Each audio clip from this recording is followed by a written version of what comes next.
In the heart of ancient Jerusalem, a strange Christmas unfolded. For the Crusaders, those weary European conquerors, December brought no snow or frost. The air was dry, stirring sand instead of snowflakes, and skeptical palm trees stood where fir should have been. The scent of olive oil and roasting goat hung in the air, a constant reminder that this was not Normandy or Flanders. Still, they were determined to keep the Yuletide. It would be an awkward, sun-warmed affair, but it would be Christmas. The Church of the Holy Sepulchre, newly reconsecrated for the Latin Rite, became the center of their efforts. Monks scrubbed altars while squires sourced candles that melted too quickly in the heat. Lacking pines, the Crusaders chose a lanky palm tree in a courtyard. They tied scraps of linen to its fronds. One knight hung a sausage from a branch. Another placed a broken cross at its base. It was a pathetic, unconvincing tree, but it was theirs.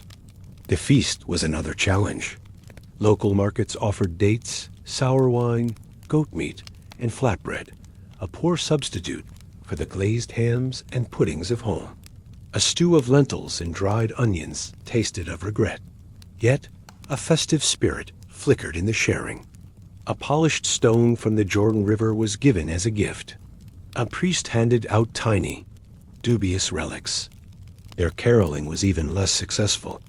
An attempt at Wainy Emmanuel, dissolved into a cacophony of different keys and forgotten lyrics. A Templar began chanting over the melody, and a German knight started a drinking song by mistake. It was not music, but it was a joyful noise. Midnight Mass brought a fragile solemnity. The Latin was thick with French, German, and Italian accents, and a goat wandered into the nave during the homily. But as candlelight flickered and incense rose, a palpable holiness descended. For the first time in months, many of the men felt a sense of peace. It did not last. Shortly after dawn, someone relit the candles on the palm tree. The dry fronds caught fire with a startling crackle. Panic ensued as a knight threw his cloak over the blaze, and another doused the flames with a pot of leftover lentil stew. The tree was ruined, but no one was hurt. Christmas had happened, not beautifully, but truthfully. It had been celebrated in a conquered city by homesick men who barely spoke the same language, held together by threadbare cloth and a stubborn belief that even here, something sacred could be found. It wasn't home, but for a single, chaotic day, it had been enough. The year was somewhere in the early 1100s, a time when dates were more of an approximation than a guarantee, and maps of the world still included dragons, sea monsters, and other artistic guesses. In the walled city of Jerusalem, newly claimed by the Crusaders, the sun hung low over rooftops of stone and clay. The breeze was warm and dry, the air scented with sand and olives, and the only snow in sight was a distant memory carried by tired, armored men from colder homelands. It was December, apparently. Or close enough. This was not the Christmas they had expected. The very concept, when spoken aloud in this arid landscape, felt like a foreign seed scattered on barren rock, a word that belonged to another world entirely. Christmas was a creature of the north, born of frost and hearthfire, of deep green forests and the hushed silence of a world blanketed in white. Here, in the very land that had birthed its foundational story, the season was an impostor, a ghost haunting the wrong house.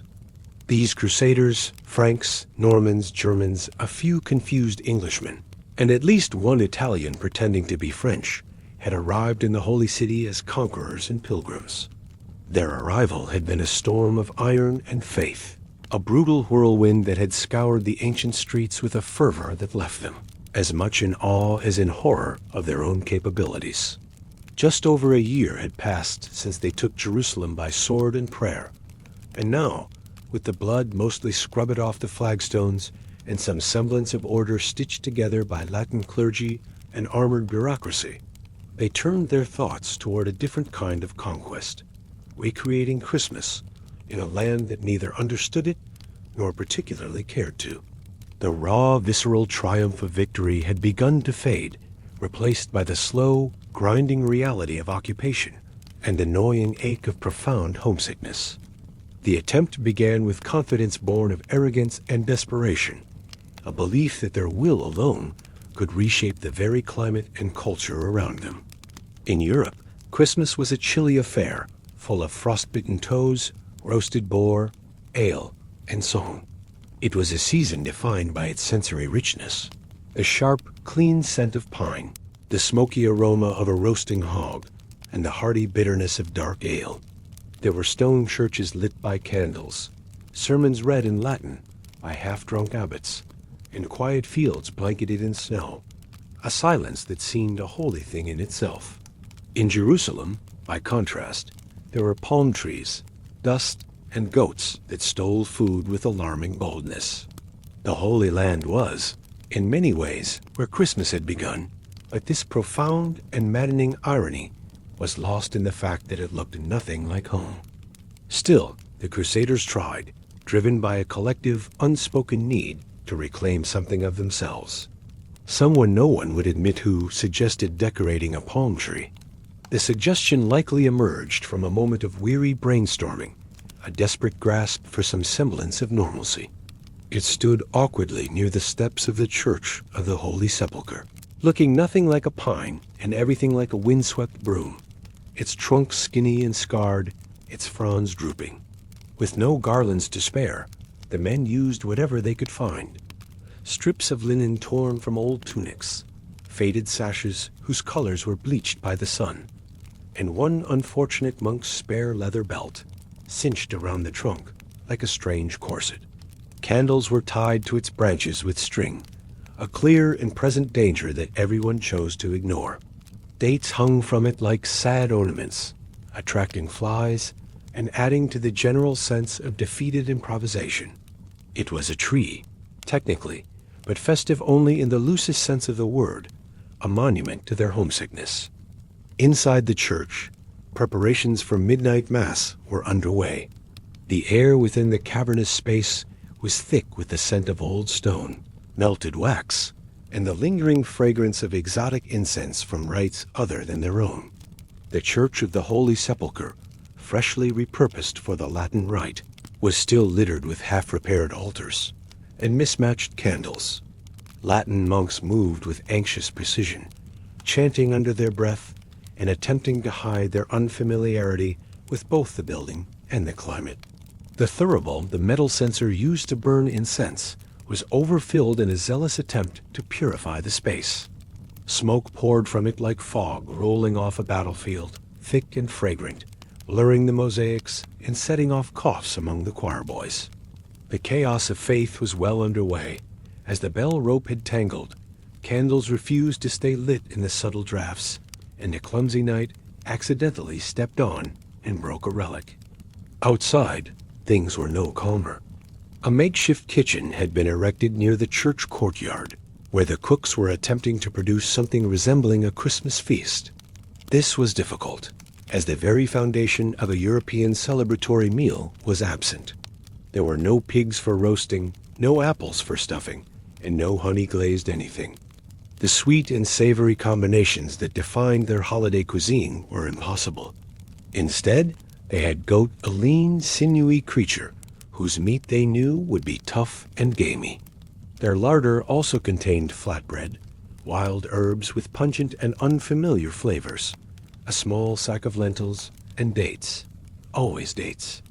The feast was beginning to look more like penance than celebration, each ingredient a testament to their deprivation.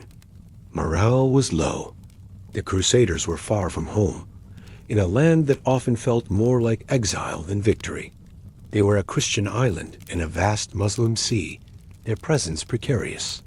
Many of them had never seen a palm tree before arriving, and most were still adjusting to the heat, which was a constant source of discomfort.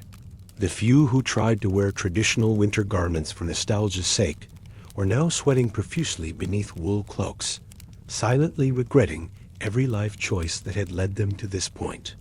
And yet, beneath the awkwardness and the makeshift decorations, something sincere began to take shape.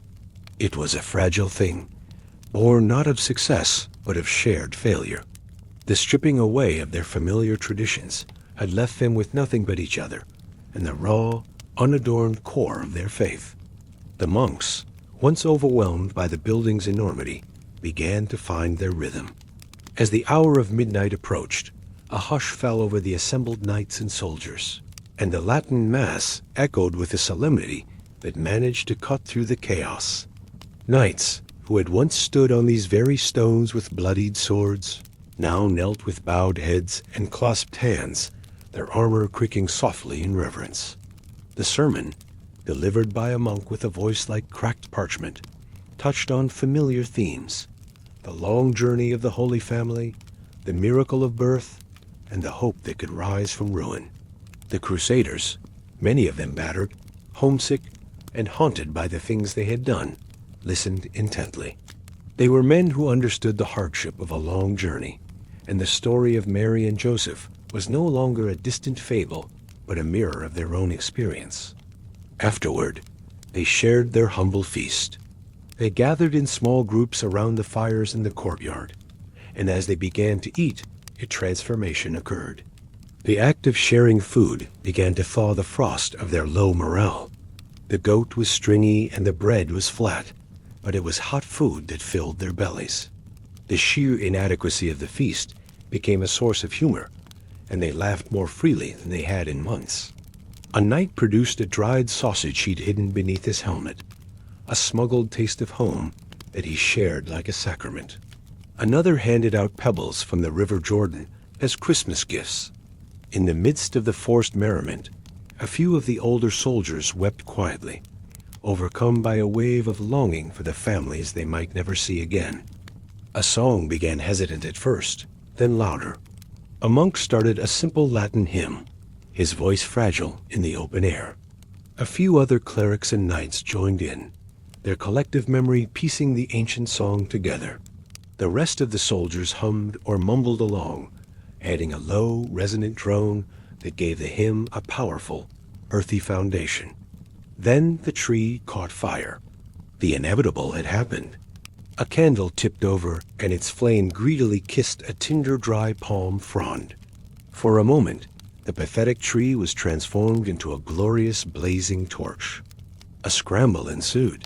The singing stopped, replaced by shouts of alarm. Someone dumped a bowl of watery lentils on the flames with minimal effect. Sand followed, scooped from the courtyard floor, and it smothered the fire. The palm tree, now thoroughly scorched and still smoldering, stood as a monument to good intentions and bad execution. No one was hurt. The monks scolded the knights, who in turn blamed the monks. A camel tied nearby snorted, unimpressed by the drama. Despite everything, or perhaps because of everything, a strange peace settled over them.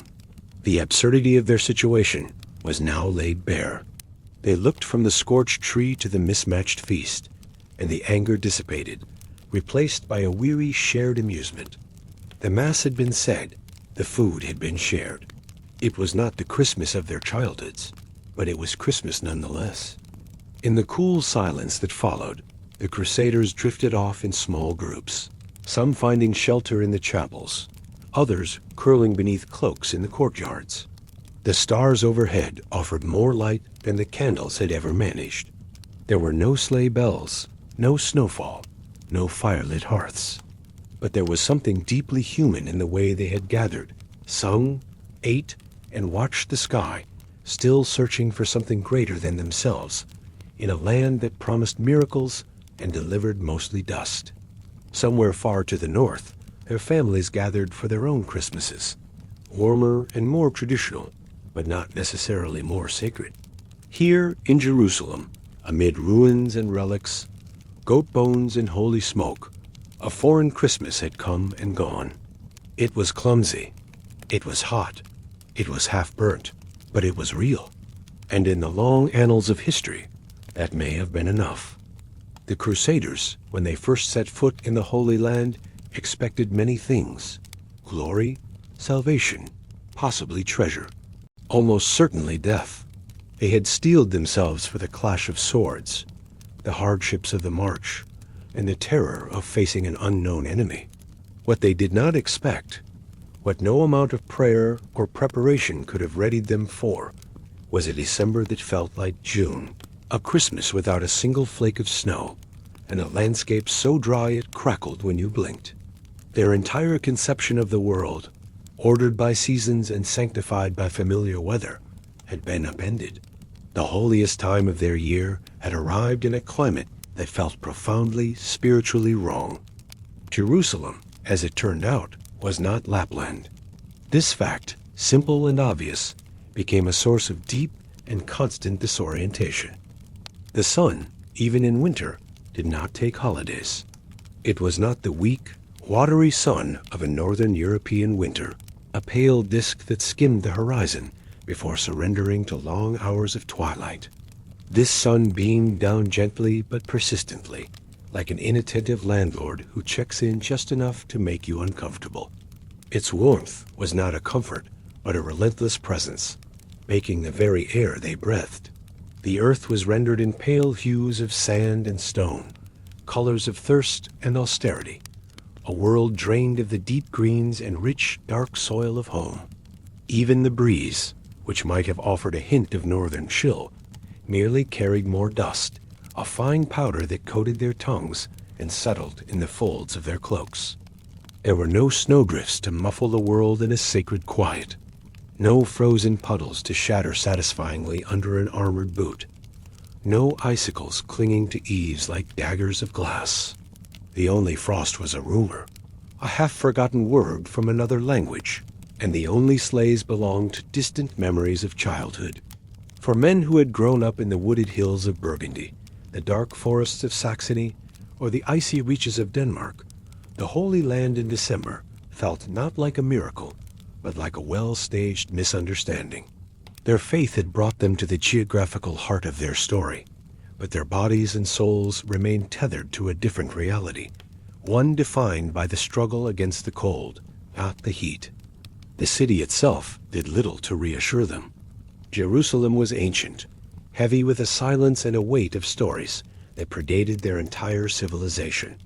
Its stones were worn smooth by the feet of prophets and pilgrims, by the sandals of Romans and the boots of countless forgotten soldiers. Its alleyways twisted unpredictably, narrowing into shadowed crevices before opening onto sun-drenched courtyards, and the buildings leaned in on one another like conspirators sharing secrets too old for Latin ears. Beneath its holy reputation, which had gleamed like a beacon from thousands of miles away, lay a thrum of profound weariness, a city long accustomed to being fought over, a prize that had learned to endure its conquerors with a patient, stony indifference. The Crusaders, wide-eyed and overarmed, moved through it like tourists who had accidentally conquered a museum, touching relics they didn't understand and speaking too loudly in the hallowed halls. To pass the time, and because there was little else to do during a winter, without crops to harvest or major battles to fight, they began to prepare for Christmas. This was not a decision born of unified piety, but of a creeping, collective boredom and annoying homesickness. They sought to impose a familiar rhythm onto the alien landscape, to mark the passage of time with a ritual that felt like their own. They planned not the grand affairs of European courts, with choirs and roasting spits and tapestries hung from the walls, but something, anything, a feast, a mass, a faint echo of home. Even the most hardened knight, a man who had seen and done unspeakable things on the road to this city, found himself yearning for some approximation of joy, or at least a socially sanctioned excuse to drink before sundown. But Jerusalem was not in on the plan. The city offered no assistance. There were no carollers filling the air with song, only the rhythmic chant of the muezzin from the minarets they had not yet torn down. There were no winter markets selling spiced cakes and trinkets, only the usual bazaars filled with unfamiliar spices and goods. There were no great piles of firewood stacked beside hearths, for hearths themselves were a rarity in this architecture of cool stone. Instead, the Crusaders were greeted by unseasonably warm afternoons and long, dry evenings. The goats, ubiquitous and cunning, refused to wear festive garlands, snatching and eating them with disdain. The local cats, sleek and ancient, gave judgmental stares from sun-warmed walls. The sky remained blue, deeply, unapologetically blue. The palm trees did not help. In the minds of the Crusaders, Christmas trees were supposed to be pine or fir, or at least something pointy, green and vaguely alpine, a symbol of everlasting life, triumphing over the dead of winter. Instead, they were confronted by the tall, thin, almost skeletal silhouettes of palm trees that looked more like feather dusters than symbols of the Nativity. Their rustling fronds seemed to mock the very idea of a silent night. Undeterred by this botanical betrayal, they chose one anyway, driven by a stubborn refusal to be defeated by horticulture. The chosen palm stood just outside the church of the Holy Sepulchre. It was a particularly unfortunate specimen, crooked, shedding dry fronds like a balding old man, and home to at least one family of aggressive pigeons who treated the Crusaders' presence as a personal affront. But it was tall, and in the absence of any other qualifications, that counted for something. With no fir trees for miles, it was declared the official Christmas tree of the Crusader Kingdom of Jerusalem. A few of the men saluted it with grim irony. One knight attempted to name it Saint Needlebert, but the name, much like the festive spirit, did not catch on. Decorations were an exercise in desperation and battlefield improvisation. There were no baubles, no silver bells, no delicate glass ornaments. A few helmets, dented from recent combat, were hung from the sturdier branches until their weight proved too much and they fell with a dull thud. One squire, in a fit of artistic inspiration, contributed a cracked mirror, which cast distorted, unsettling reflections in the harsh sunlight. Another donated a spoon he had looted from a village en route. Someone, in an act of either profound symbolism or utter confusion, tied an onion to the trunk. The effect was less festive, more threatening, as if the tree were being held hostage by a band of deranged, heavily armed grocers. Still, it was theirs, a monument to their collective will. In another time, in another place, these same men might have trimmed a Yule log with their families, or exchanged small, handcrafted gifts beside roaring fires. They would have sung familiar songs in halls that smelled of pine and roasting meat. Here, they hung whatever they could find on a confused-looking tree in a city they barely understood, creating a new bizarre ritual out of the scraps of their memory and the contents of their satchels. The locals watched in silence. To the Greek Orthodox Christians, Armenian monks, and Arabic-speaking residents who still called Jerusalem home, the Latin Crusaders were a peculiar spectacle. They were loud, heavily armed, and despite the mildness of the season, always sweaty. Their Christmas celebrations, full of strange rituals and badly sung hymns in a language that grated on the ear, seemed both a distorted echo of a shared faith and something utterly foreign. The older citizens had seen many rulers come and go caliphs from Damascus, emperors from Byzantium, kings from their own fractured dynasties. The Franks, with their fiery zeal and their comical tree, would pass too. In the meantime, they wrapped their shawls tighter against the evening chill and avoided eye contact. The monks, ever dutiful, attempted to translate Christmas into this new climate. They arranged processions, carrying relics through the winding streets with a solemnity that was slightly undermined by the need to watch their step on the uneven stones. They recited the Latin Mass with heroic effort, their voices straining to fill the vast, echoing spaces of the re-sanctified church. Their chants, rolling and sonorous, clashed faintly with the call to prayer drifting in from nearby minarets, creating a strange, dissonant symphony that was the true sound of Crusader Jerusalem. There was a seriousness beneath the absurdity. Many of these men had watched their companions die for this place, succumbing to disease, starvation, or a Saracen arrow. Others had left entire families behind, making vows to God they now feared they could never fulfill. The road to Jerusalem had been long, brutal, and soaked in contradictions. Now, standing among olive trees and sunlit ruins, they were meant to celebrate the birth of the Prince of Peace. But peace was not easily summoned in hearts accustomed to violence. Some paced the city's walls, their eyes always scanning the horizon for an attack that never came. Others sat in the courtyards, sharpening weapons out of a habit that had become second nature. For these men, Christmas was not only a holy day, it was an anger. A ritual that, however broken and poorly enacted, reminded them of a world where not everything had to be fought for. Food became the next great challenge. The kitchens of Jerusalem did not stock the ingredients these Europeans expected for a feast. There were no spiced pies, no roasted chestnuts, no fat geese. Instead, the Crusaders were introduced to chickpeas, garlic, pungent and unfamiliar spices, and flatbreads baked on hot stones. Some, the more adaptable or less discerning, took to it well. Others insisted it was culinary treason. One knight from Aquitaine tried to explain the concept of mulled wine to a confused local vintner, who simply nodded, smiled, and sold him a jug of sour, thin red. Another attempted to roast a pigeon over a single candle, with predictable and greasy results. A roasted goat was presented with great ceremony and eaten with less enthusiasm, its tough, gamey meat a poor substitute for the succulent pork of home. A small fire broke out when someone, hearing tales of flaming puddings, attempted to light a bowl of mashed dates on fire. But despite the setbacks, and there were many, they carried on. In the waning light of Christmas Eve, with the sun turning the ancient stones of the Holy City to gold, the Crusaders arranged their seats around the slightly blackened, onion-adorned palm tree and raised their cups.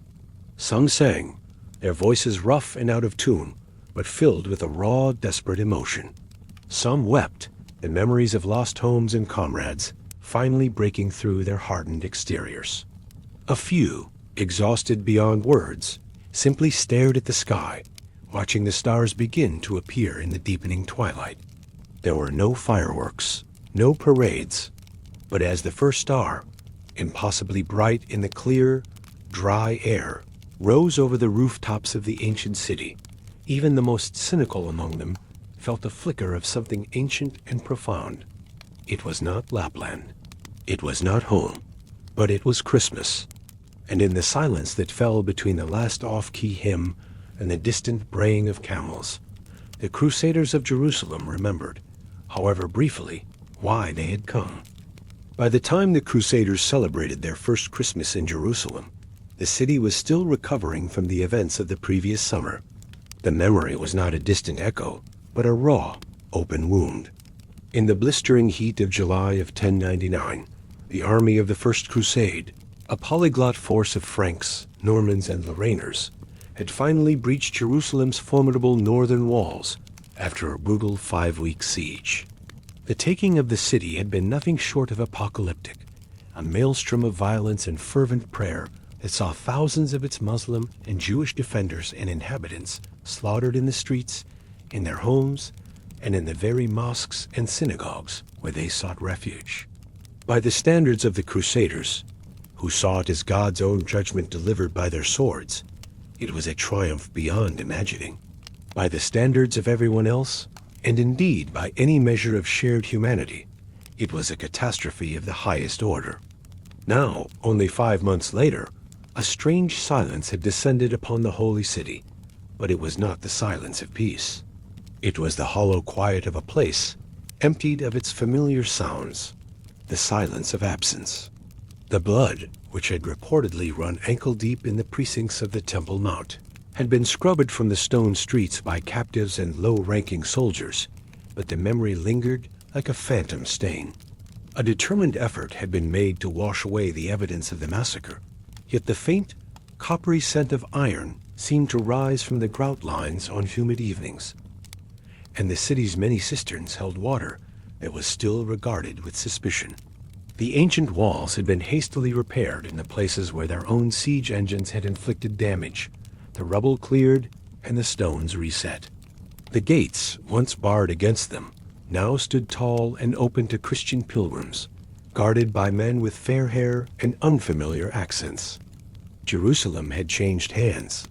Again, this was a rhythm the old city knew well, a story etched into its very foundations. It had been held by Jebusites, Israelites, Babylonians, Persians, Greeks, Romans, Byzantines, and multiple caliphates. The arrival of the Latins was just the latest chapter in a long and violent history of conquest.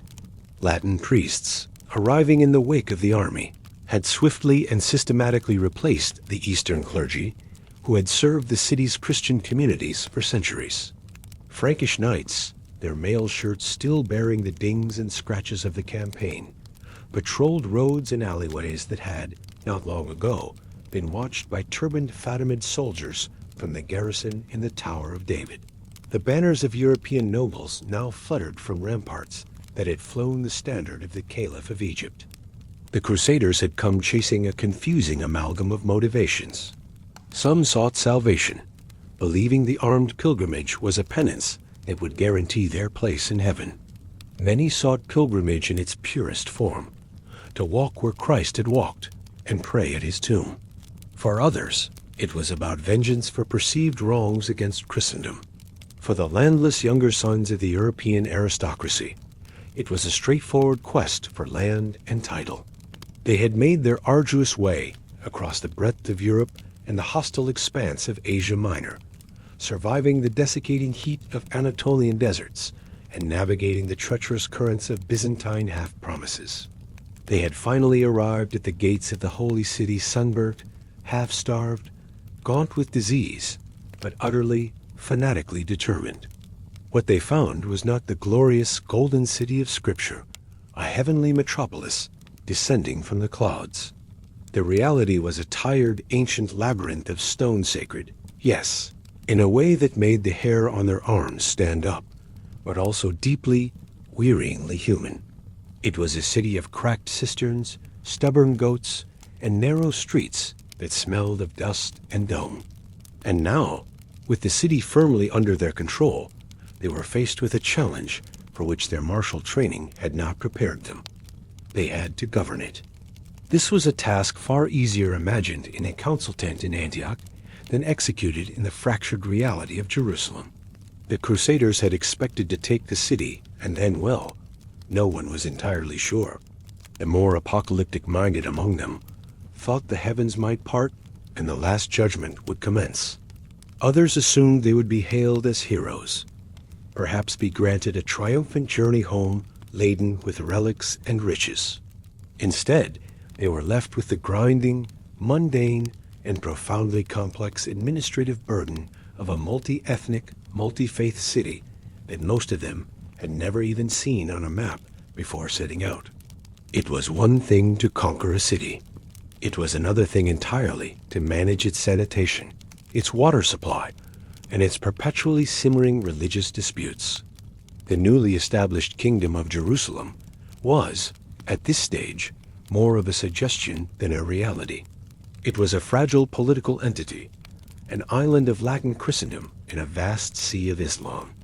Its elected ruler, the pious and formidable Godfrey of Bouillon, famously refused the title of king, declaring with great humility that he would not wear a crown of gold in the city where his Savior had worn a crown of thorns. This was a noble gesture that resonated deeply with the spiritual ideals of the Crusade. It was also, from a practical standpoint, profoundly unhelpful. The city still needed a recognized authority to enforce laws, collect taxes, and negotiate treaties.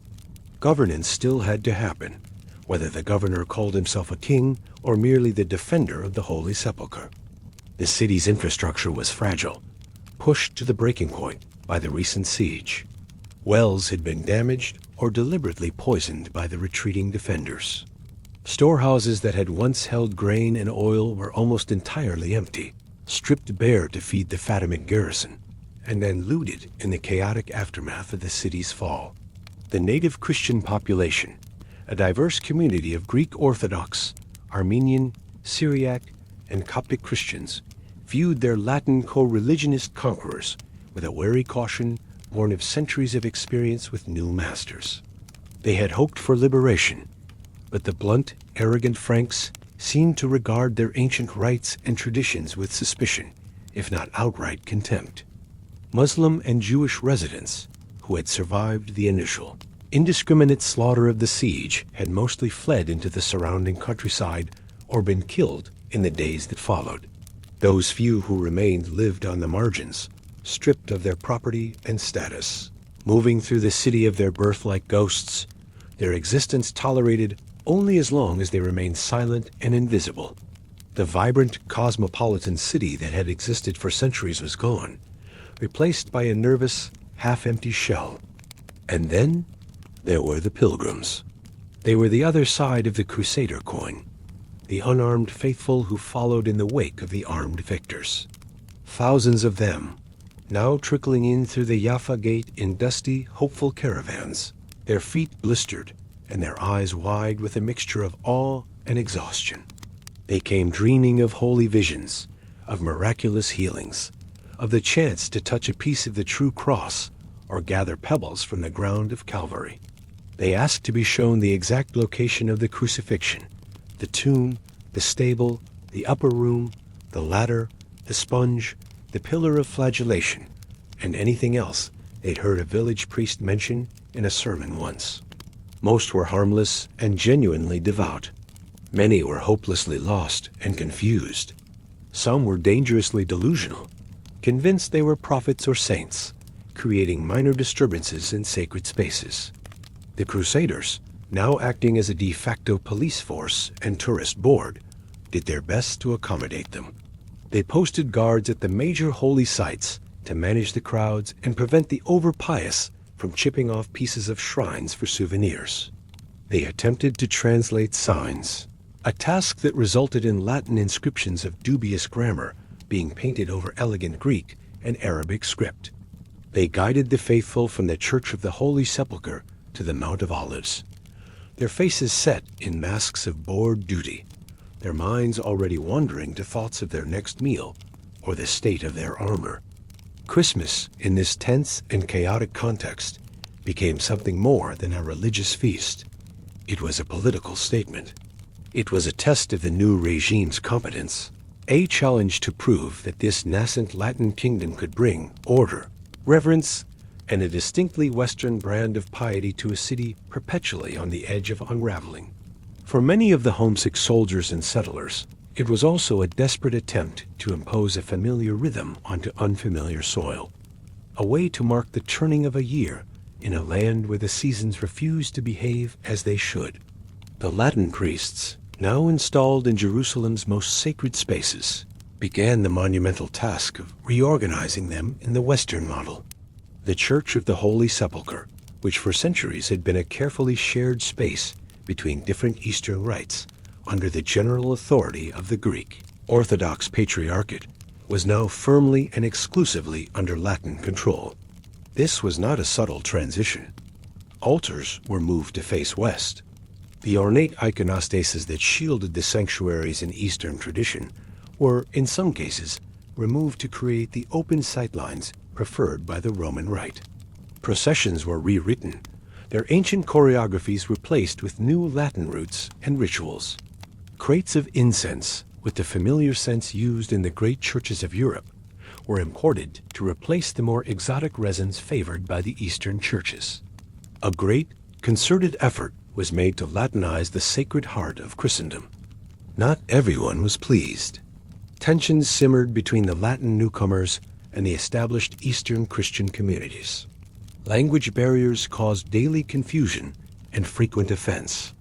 A Frankish priest's direct, booming sermon could be perceived as aggressive and lacking in subtlety by a Greek congregation accustomed to more mystical, allegorical homilies. The locals, many of whom could trace their Christian lineage in the city back for 1,000 years, found the newcomers to be arrogant, loud, and perpetually, unpleasantly sweaty in their heavy northern woolens.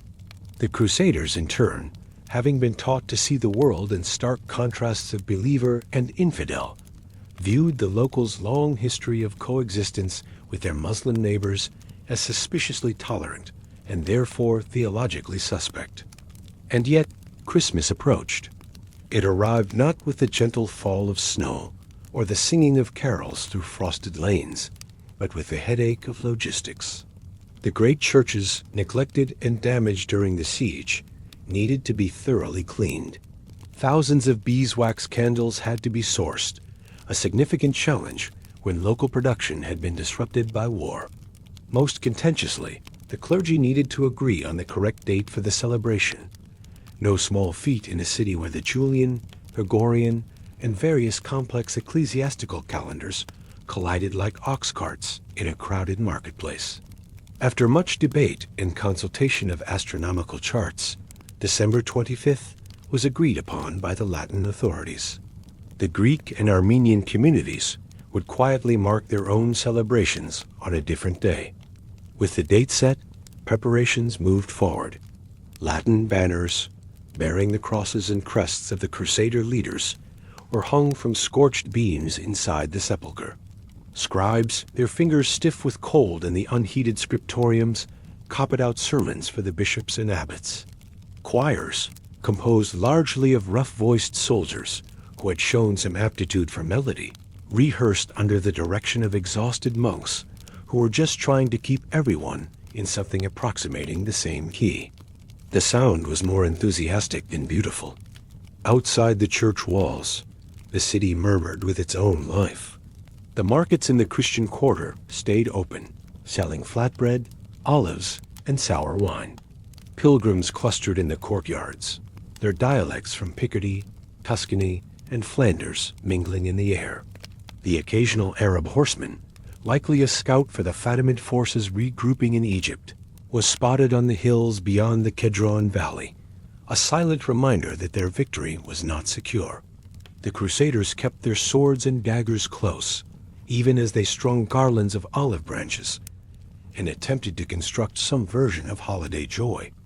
In this strange, liminal in-between space, between the raw memory of war and the fragile hope of worship, between profound exhaustion and forced celebration, the Latin Christmas of 1100 arrived. It was, in its own way, undeniably miraculous. Not because it was beautiful, for it was too rough and makeshift for that. Not because it was peaceful, for the tension within the city and the threat from without were too palpable. It was a miracle because somehow, amid the wreckage of conquest and the deep confusion of competing cultures, they managed to create something that felt genuinely sacred. The midnight mass was held in the cavernous, lamp-lit expanse of the Church of the Holy Sepulchre. Its ancient walls, still bearing the scars of siege damage and the marks of hasty, ongoing renovations, echoed with the unfamiliar sound of Latin hymns. Frankish knights, their arms scrubbed clean and their weathered faces unusually solemn, lined the aisles, their great swords leaning against the very pillars that enclosed the tomb of Christ. The thick, cloying scent of imported Frankish incense mingled with the smoke from hundreds of oil lamps and the faint, earthy musk of thousands of sandaled feet. A sermon was preached by the newly installed Latin patriarch. It was an earnest, overwrought, and powerful speech, filled with thunderous references to Bethlehem, the sacrifice of the cross, and the heavenly victory they had just achieved in God's name. It was a sermon for soldiers, connecting their own suffering and triumph to the larger narrative of salvation history. The crowd, half of them nearly asleep on their feet, and the other half trying to stay upright in the close, stuffy heat generated by so many bodies, listened anyway, mesmerized by the gravity of the moment. It didn't matter that it was all so improvised and imperfect. It didn't matter that the rich vestments ordered from Europe had not yet arrived, forcing the priests to make do with patched-up local silks. It didn't matter that the relic of the manger on display had a dubious and undocumented provenance. It didn't matter that the freshly copied hymn books were missing pages, or that the great bell, its rope having snapped, had to be rung by a team of burly squires pulling on a rope tied to a donkey in the courtyard. They were in Jerusalem on Christmas. For these men and women who had crossed a world for this very purpose, that fact alone gave the flawed moment an almost unbearable weight. It was, for a few brief hours, as if history had folded in on itself. The past was not a distant story, but a living presence.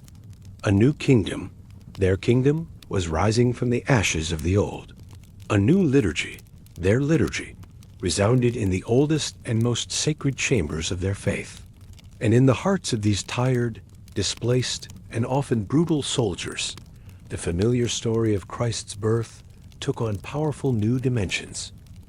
It was no longer just a gentle tale of a manger and a star, but a story that now included the grit of sand, the sting of sweat, the ever-present shadow of fear, and the blinding certainty of their own violent faith. The Crusaders had come to take Jerusalem by the sword. They had succeeded. Now, they were trying to keep it by the calendar, by imposing their own rhythms of worship and time onto its ancient stones. Christmas was their first, great attempt at establishing that new order. And somehow, amid the deep confusion, the cloying incense, the off-key singing, and the pigeons roosting in the high, dark rafters of the Holy Sepulchre, they almost succeeded. The Crusaders had never intended to become decorators. They were knights, after all, men who were trained to wield swords, not hang garlands. Yet, in the waning weeks of the year 1100, that's exactly what many of them found themselves doing. With no battles to fight, and no campaigns to plan until the spring, the newly installed Latin rulers of Jerusalem began their clumsy, heartfelt attempt to construct a Christmas in the heart of a conquered city. Back in their homelands, Christmas had a rhythm. There were familiar sounds, church bells tolling through snowy mornings, choruses echoing across cathedral naves, laughter from market stalls selling roasted chestnuts. There were smells smoked from hearths, spices warming over stews, a sharp scent of pine needles. There were rituals, long masses, shorter sermons, gifts of bread, and if one was lucky, wool socks or a small wooden carving. Christmas was not just a holiday. It was the moment the dark of winter was held at bay with light and hope. But Jerusalem did not know winter in that way. The sun remained stubbornly warm, even in December, and while the air cooled slightly at night, it never carried the crisp bite of frost. The skies were blue more often than gray. The trees remained green, but not in the way a crusader expected. They weren't conifers. They were palm skeletal, lean, and suspiciously unsuited for decoration. Still, the Franks pressed forward. If there was to be a Latin Christmas, then it would be built from scratch, using whatever materials could be found in this sun-baked, sacred city. And it would have to be convincing enough to satisfy the homesick knights, the recently imported clergy, and the ever-growing crowd of pilgrims wandering the city looking for spiritual inspiration, or at least a warm meal. The Church of the Holy Sepulchre became the focal point of these preparations. Scarred but standing, the building had already seen more faith and fire than most places on earth. Since the summer, it had been hastily cleared of the remnants of siege and cleaned up just enough to allow for ceremonies. Latin clergy had assumed authority over the site, displacing their Eastern Christian counterparts with a mixture of solemn prayers and bureaucratic insistence. The transition had not been smooth. Still, it was now the headquarters of Latin Christianity in Jerusalem, and therefore, by default, the chosen venue for the grand celebration of Christmas. Organizing such a celebration required cooperation, which was unfortunate. Monks from different orders argued over the liturgy. Knights complained about the acoustics. Pilgrims demanded to know whether they could touch the tomb. A group of Flemish clerics insisted on adding regional carols, which no one else knew. A German cantor attempted to compose a new hymn entirely, only to be shouted down by a priest who thought music should be sung exactly as it had been in Rome, and nowhere else. Despite this, plans took shape. Candles were gathered, waxy and mismatched, from every corner of the city. Altar cloths were patched together from old banners and linen scavenged from the siege. A crude nativity scene was constructed from local materials. The Virgin Mary was carved from olive wood. The donkey was represented by a small goat that refused to stay still. The baby Jesus was, rather unfortunately, depicted using a very old doll, missing one eye. But there was little choice. No one had brought their finest figurines on crusade. Palm branches were substituted for fir garlands. Some were woven into rough wreaths and hung above doorways. Others were stuck into clay pots and placed near altars. They looked more like defensive hedges than decorations, but they were the closest thing to greenery anyone could find. The resulting aesthetic was somewhere between desert shrine and agricultural accident. In the courtyard outside the church, a tree was selected. It was tall, if not particularly majestic. A few knights decided it would serve as the symbolic Christmas tree, despite its lack of pine needles, its awkward tilt, and the fact that it was home to a family of pigeons who refused to leave. They tied bits of cloth and scraps of metal to its branches tokens, really, more than decorations. One squire contributed a length of blue ribbon from his mother's sewing chest. A grizzled knight hung a small wooden cross he'd carried since childhood. Someone, half-jokingly, placed a boiled egg near the top. No one was sure why, but it stayed there. Inside the church, the choirs rehearsed, or tried to. Their singing was enthusiastic, but inconsistent. With choristers from at least 6 different regions, each with their own dialects and traditions, the resulting sound was more of a holy murmur than a majestic chorus. Latin was the shared language, but not always comfortably. Some voices sped ahead, others lagged behind. The end of one verse often came just as another section was starting. Still, there was a kind of warmth in the dissonance, a unity born not of perfection, but of shared effort. The sermons were also prepared. A prominent abbot took responsibility for the Christmas message. He locked himself in a small chamber for 2 days with nothing but bread, wine, and a sheaf of parchment. When he emerged, he was pale, wide-eyed, and clutching a scroll far longer than anyone had hoped. The final version, once edited for time and heresy, was deemed acceptable. The central message focused on Christ's birth as the beginning of Christian kingship and the spiritual conquest of sin. The metaphors about military campaigns were thinly veiled. Of course, not all efforts were religious. The knights, being knights, insisted on a feast. The kitchens groaned under the demand. Supplies were limited. There were no pigs or deer to be roasted, no apples for spicing, no wine cellars bursting with fermented joy. But there were goats, chickpeas, onions, dates, and an enterprising cook who claimed he could make a festive stew with nothing more than lentils, garlic, and an optimistic attitude. The result was edible, if not memorable. A few preserved sausages were discovered in a knight's personal stores and shared in slices. One of the younger soldiers attempted to bake bread using an old shield and a campfire. Another tried to ferment raisins into something vaguely wine-like. The concoction smelled like vinegar and regret, but spirits were too high for anyone to mind. Pilgrims wandered through it all with wonder and confusion. Some were moved to tears at the sight of the church's candles and the singing, however off-key.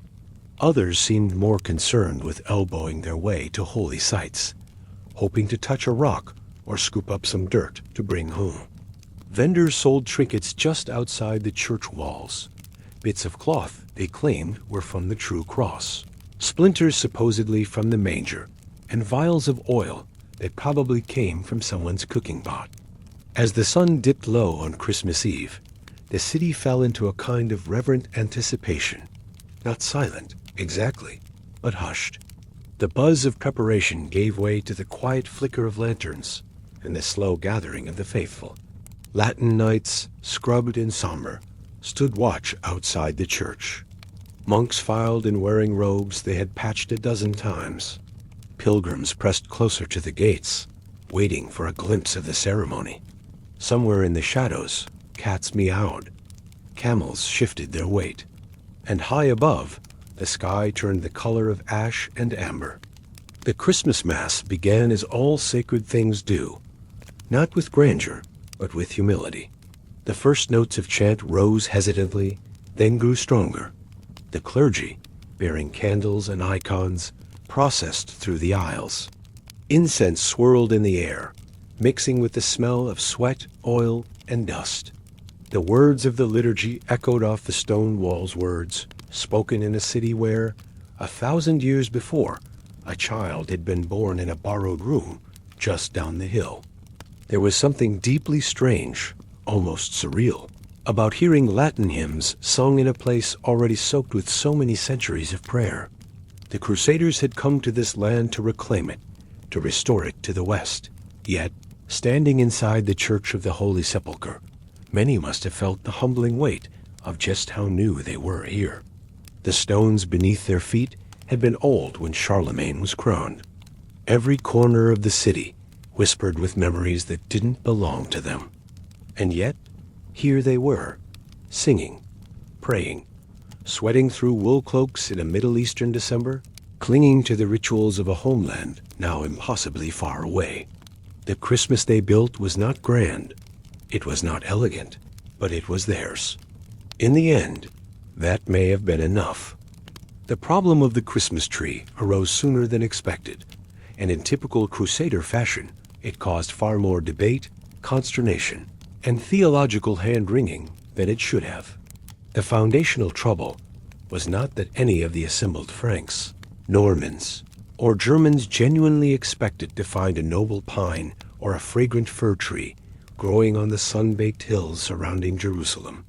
They were soldiers and pilgrims, not fools, and they understood, at least in the abstract, that this was the wrong climate for the deep, dark forests of their homelands. The problem was more symbolic than botanical, a matter of the heart rather than of horticulture. The Franks could, when necessary, make do without many things they held dear. The taste of pork, the comfort of thick wool, even, at the cost of much grumbling, a decent vintage of wine. But the idea of celebrating Christmas without a tree felt, to many of them, like skipping the holiday entirely. It was akin to a mass without a host, a coronation without a crown. The central, anchoring object would be missing. Back in the scattered duchies and counties of Europe, the tradition of a Christmas tree was not yet the universal staple it would become in later centuries. But among certain northern peoples, especially the Germans and their cultural cousins in Lotharingia and Alsace, it had already taken firm root as an indispensable seasonal fixture. The practice of bringing greenery indoors during the winter solstice was an ancient one, a pagan ritual gracefully absorbed into Christian tradition. A bough of holly, a sprig of mistletoe, or, most majestically, an entire evergreen tree served as a cherished and potent reminder that even in the coldest, darkest months of the year, when the world seemed to die, life endured. A tree, whether hung with apples to represent rebirth or carved wooden stars to evoke the heavens, meant warmth, communal celebration, and the profound promise of continuity. It was a piece of the living world brought inside to defy the dead of winter. In Jerusalem, however, the very concept of a dead of winter was a distant, almost mythical notion. The only greenery that grew high enough to catch the eye and command any sort of festive authority were the palms. And palms, they quickly concluded, did not carry the same message. A palm tree did not conjure memories of trudging through snowy fields, the satisfying crunch of ice underfoot, or the hushed reverence of a forest trail in December. They did not smell of sharp, clean sap or resinous needles, nor did they ever carry a delicate dusting of frost on their branches. Palms were dry, lanky, and faintly sarcastic trees, standing tall and waving awkwardly in the breeze, as if embarrassed to be mistaken for the proud evergreens of the north. Their trunks were smooth, scarred, and stubbornly bare, offering no fragrant bark to touch. Their fronds spread out not like aspiring branches reaching for God, but like sleepy, tattered fans providing lazy shade. They whispered and rustled in the dry air, rather than crackling with silent dignity under the weight of freshly fallen snow. And yet, palms were what they had. At some point during a long, tedious afternoon meeting of nobles, ostensibly about reinforcing the city's northern wall, someone, probably a well-meaning and deeply homesick knight from Lotharingia, suggested decorating one. The idea was met first with a stunned silence, then with immediate and vocal skepticism from the more cynical Normans, and finally with a slow, reluctant acceptance born of desperation. No one, it turned out, had a better suggestion, and the alternative was to have no tree at all, a prospect that seemed too bleak to contemplate. So a committee was formed, an argument was had, and a single palm tree was chosen. It was not the tallest or the straightest, but a medium-sized specimen that leaned only slightly to one side, as if perpetually listening to a secret. It stood near the edge of a dusty courtyard, where the sun hit it just right in the late afternoon, casting a long, skinny shadow across the flagstones. It was, to be perfectly clear, a terrible tree. Its fronds were uneven. A few were brown and withered, and even its resident population of pigeons looked disappointed and vaguely judgmental. Still, the Crusaders had committed to the idea, and they would see it through with the same grim determination that had brought them across a continent. The process of decorating began in earnest the next day. With no red apples to hang as symbols of Adam's fall, they turned to the most ubiquitous local fruit, dried dates. Sticky clusters were tied to the branches with surprising tenacity, looking less like cheerful ornaments and more like unfortunate clumps of mud. Instead of the bright silk ribbons their wives and daughters would have used, they employed lengths of coarse linen, torn from the hems of worn tunics and faded sashes that had once denoted fealty to a distant duke. Candles short, stubby, and mismatched, salvaged from various chapels and storerooms, were tied with rough twine to the branches at cautious, mathematically debated intervals. Every few minutes, a soldier would step back, squint, and warn that lighting them would surely burn the whole thing down. No one disagreed with this assessment, but the candles were tied on anyway, because what was the point of a tree without the defiant, living light of candles? The makeshift ornaments grew stranger, more personal, and more poignant by the hour. A grizzled knight from Normandy, a man who had lost 2 brothers on the march, silently contributed a pair of gleaming spurs he claimed had been blessed by a bishop in Rouen. A young squire, barely old enough to grow a beard, shyly added a small, crudely carved wooden horse he had whittled during the long, boring nights of the siege. A slightly overzealous Franciscan monk, his eyes alight with a feverish piety, hung 3 small, yellowed bones in a leather pouch, swearing on a stack of invisible Bibles that they were the authentic relics of a local martyr stoned by the Romans. Then, sometime in the late afternoon, a plump, greasy sausage appeared, tied securely to a prominent frond. No one admitted to this culinary contribution. No one asked who was responsible. And most tellingly, no one removed it either. It simply hung there, a silent, savory testament to their collective state of mind. The result of their efforts was a tree that looked less like a symbol of Christian hope and more like the hastily gathered spoils of a failed marketplace robbery. It sagged under the weight of its own cultural and aesthetic confusion. The palm fronds drooped wearily, as if fully aware of their inadequacy for this northern European role they had been forced to play. The candles, each tied at a slightly different angle, spun slowly in the afternoon breeze. One came loose, fell to the ground, and was quietly pocketed by a nearby pilgrim's child.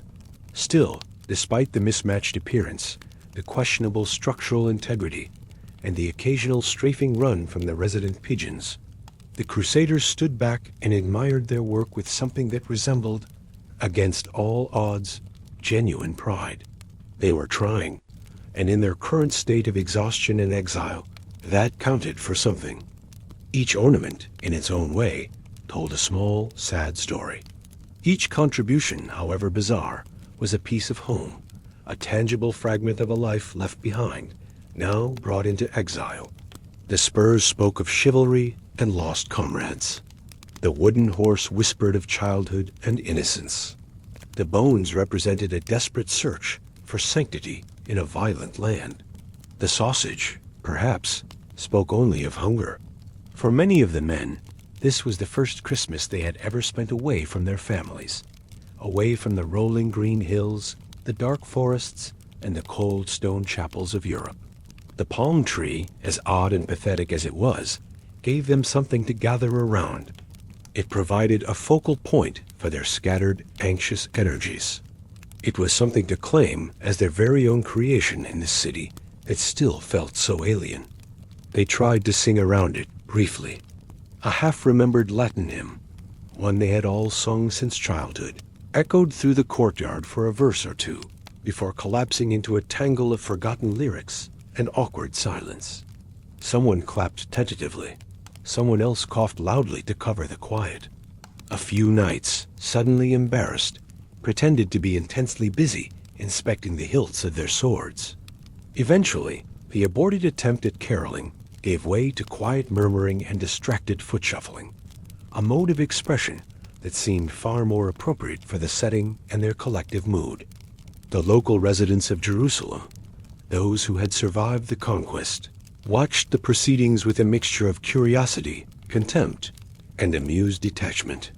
The Greek Orthodox clergy, resentful of their displacement by the Latin priests, kept their distance, observing from shadowed archways. The Armenian monks, masters of navigating the city's complex political currents, offered polite, non-committal nods when a crusader caught their eye. A few of the city's remaining Jewish merchants, their businesses slowly and cautiously re-emerging, sold scraps of fabric and dried herbs to the crusaders without comment, their faces impassive masks. The local Muslims, those few who had survived the siege and now lived in the city as a subjugated underclass, said nothing at all. If anyone found the spectacle of the decorated palm tree amusing, they were wise enough not to show it. In a sense, the tree perfectly represented the crusade itself, an imported European tradition, aggressively modified without local permission, and presented with a profound solemnity by people who didn't entirely understand the context in which they were operating. It was at once deeply sincere and profoundly absurd. It stood, inexplicably, as a testament to the sheer force of human stubbornness.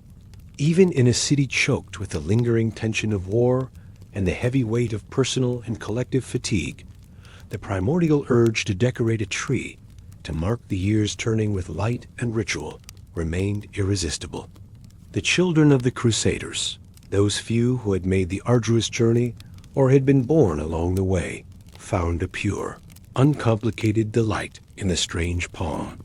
They played tag beneath its drooping fronds, threw stones at the pigeons nesting far above, and tried to count the candles before being shooed away by their anxious parents. One little girl, the daughter of a Genoese crossbowman, tied a string of dried figs between two branches and declared it a magical garland. Another, a Flemish boy, placed a small lopsided clay figurine he had made beneath the trunk and solemnly named it the Goat of Bethlehem. No one objected. For the children, the tree wasn't a poor substitute for anything. It was just a wonderful, funny-looking tree covered in treasures. As night approached, the tree took on a different, more somber tone. In the fading purple light of the Jerusalem evening, the unlit candles flickered with a quiet potential. The linen strips, which had looked so drab in the daylight, now twisted gently in the breeze, like praying pennants. A hush fell over the courtyard as soldiers and pilgrims began to gather, drawn not by the tree's beauty, but by the simple fact that it was theirs. It had become a kind of shrine, not to any specific theology, but to memory itself. It was a shrine to the warmth of traditions now half remembered, and to the desperate, fragile hope that something sacred could still be made to grow in the driest of places. Then they lit the candles, carefully. A squire with a steady hand went from branch to branch with a flaming taper, one by one. The dry fronds rustled anxiously as the small flames caught and sputtered to life. The warm, flickering light played against the ancient stone walls of the courtyard, sending long dancing shadows across the assembled crowd. Miraculously, the tree did not burst into flames, though it came dangerously close on several occasions. The sausage swung lightly in the rising heat. No one spoke. For a few precious minutes, the city, the lingering threat of war, and the chaos within their own hearts seemed to fall away, leaving only the quiet light. It didn't last, of course. A sudden gust of wind, channeled by the narrow alleyways, swept through the courtyard. It sent one of the candles on a higher branch tumbling. It struck a particularly dry frond, which caught fire instantly with a terrifying whoosh. Shouts of alarm rang out. A monk, thinking fast, threw his heavy woolen cloak over the flame, attempting to smother it.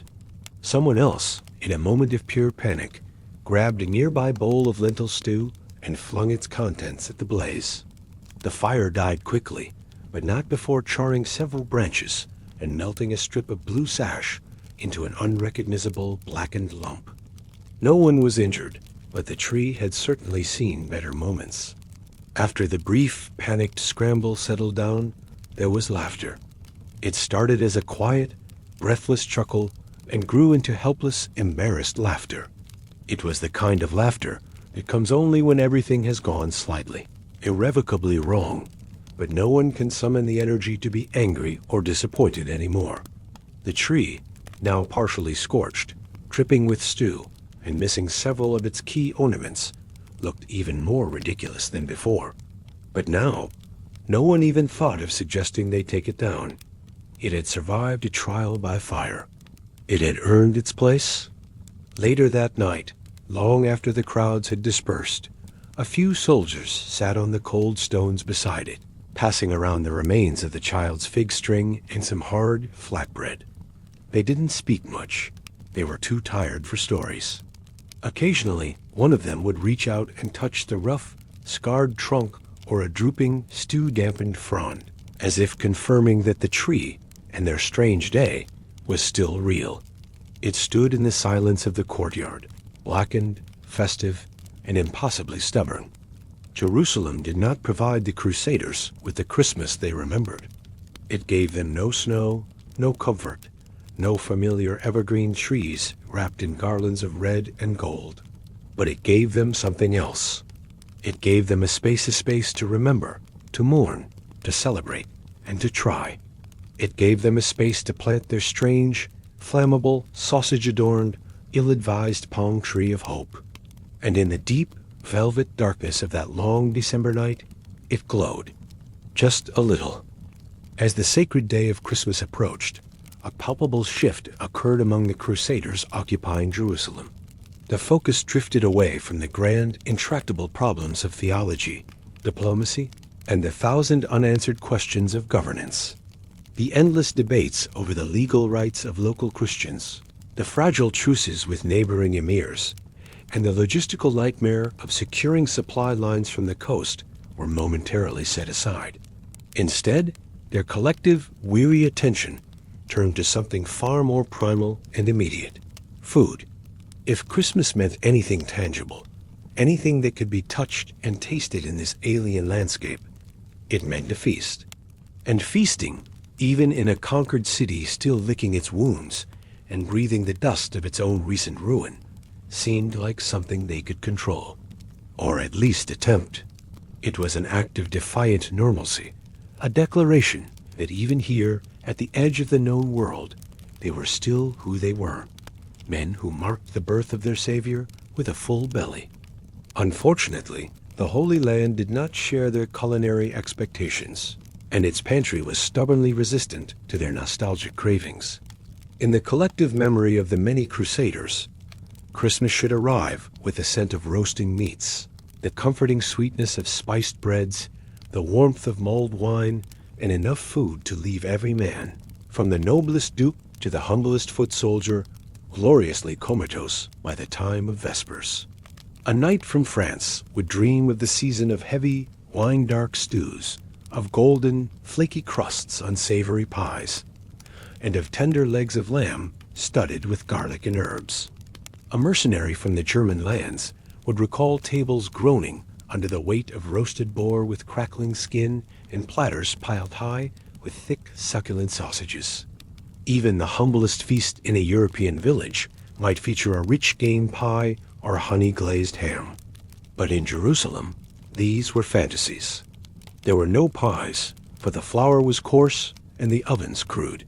There were no boars roaming the arid hills.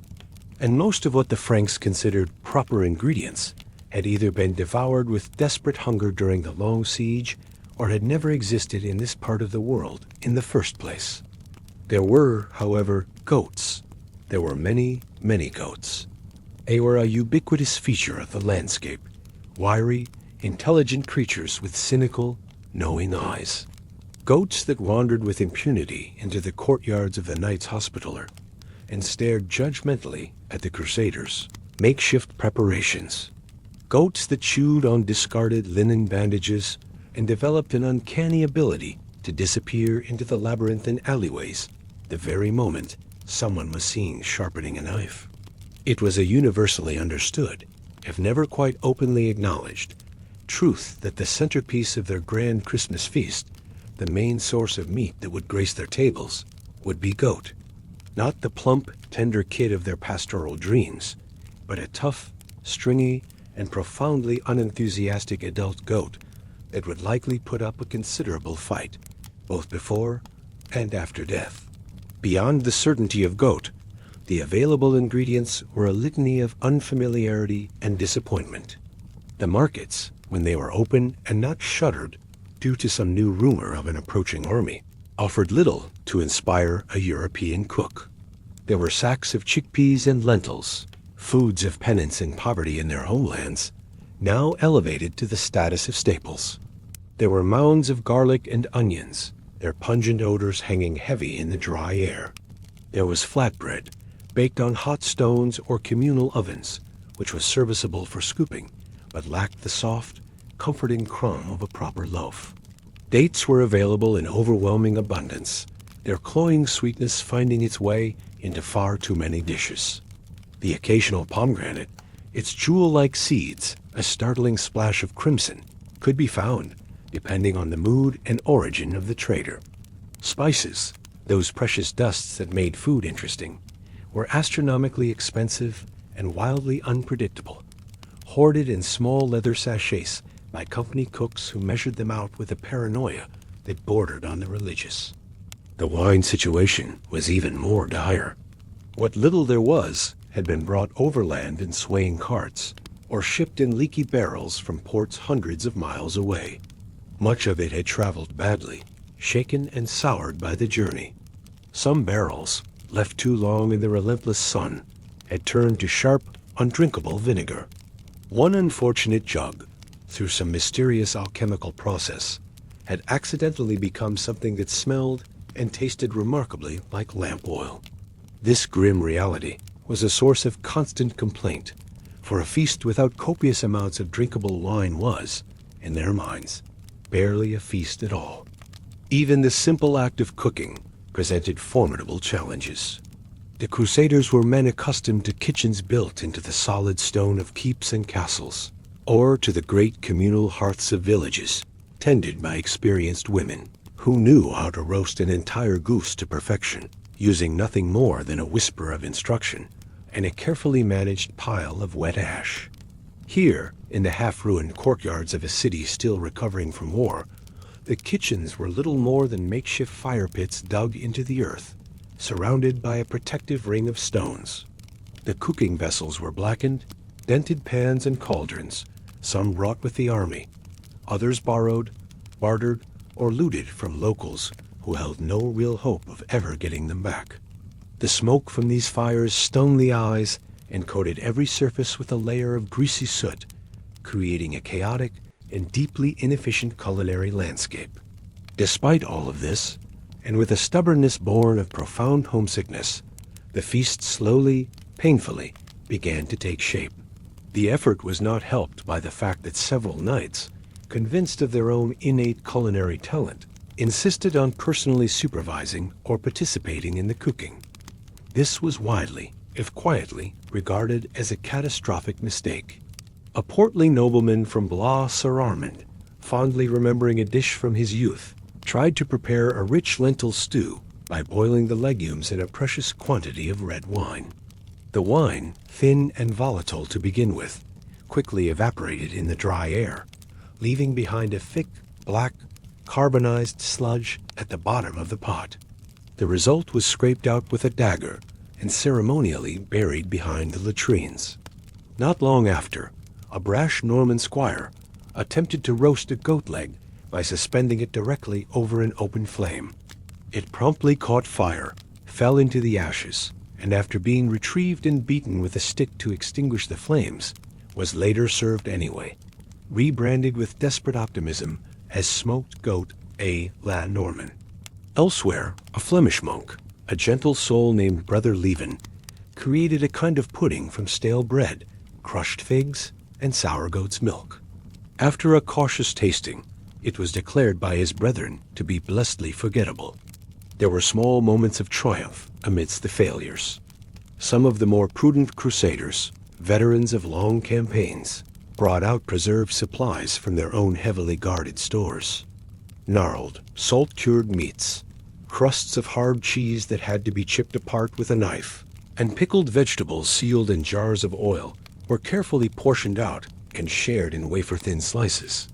These tastes of home were treated with a reverence usually reserved for holy relics.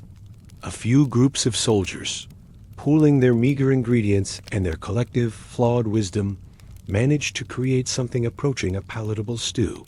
Others simply boiled chickpeas with a handful of wild herbs until they were soft and, shrugging, called it divine providence. As the kitchen fires smoked and sputtered, and the sun began to dip towards the horizon, tensions, frayed by heat, hunger, and frustration, rose to a boiling point. Arguments broke out over the allocation of salt, a commodity more precious than silver. A Pisan sergeant accused a Genoese archer of hoarding onions. The most dramatic confrontation occurred when a Catalan knight, discovering the last strip of cured bacon had been claimed by a cook for his own pot, threatened to challenge the man to a duel of honor.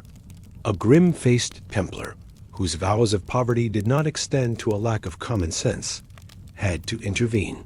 The bacon was solemnly split in two with a dagger. The argument, however, was not. Into this maelstrom of culinary chaos wandered a goat, a large, white animal with a distinctly unimpressed expression. Several men were certain it was Bernard. Bernard, if it was indeed him, was a familiar figure around the compound.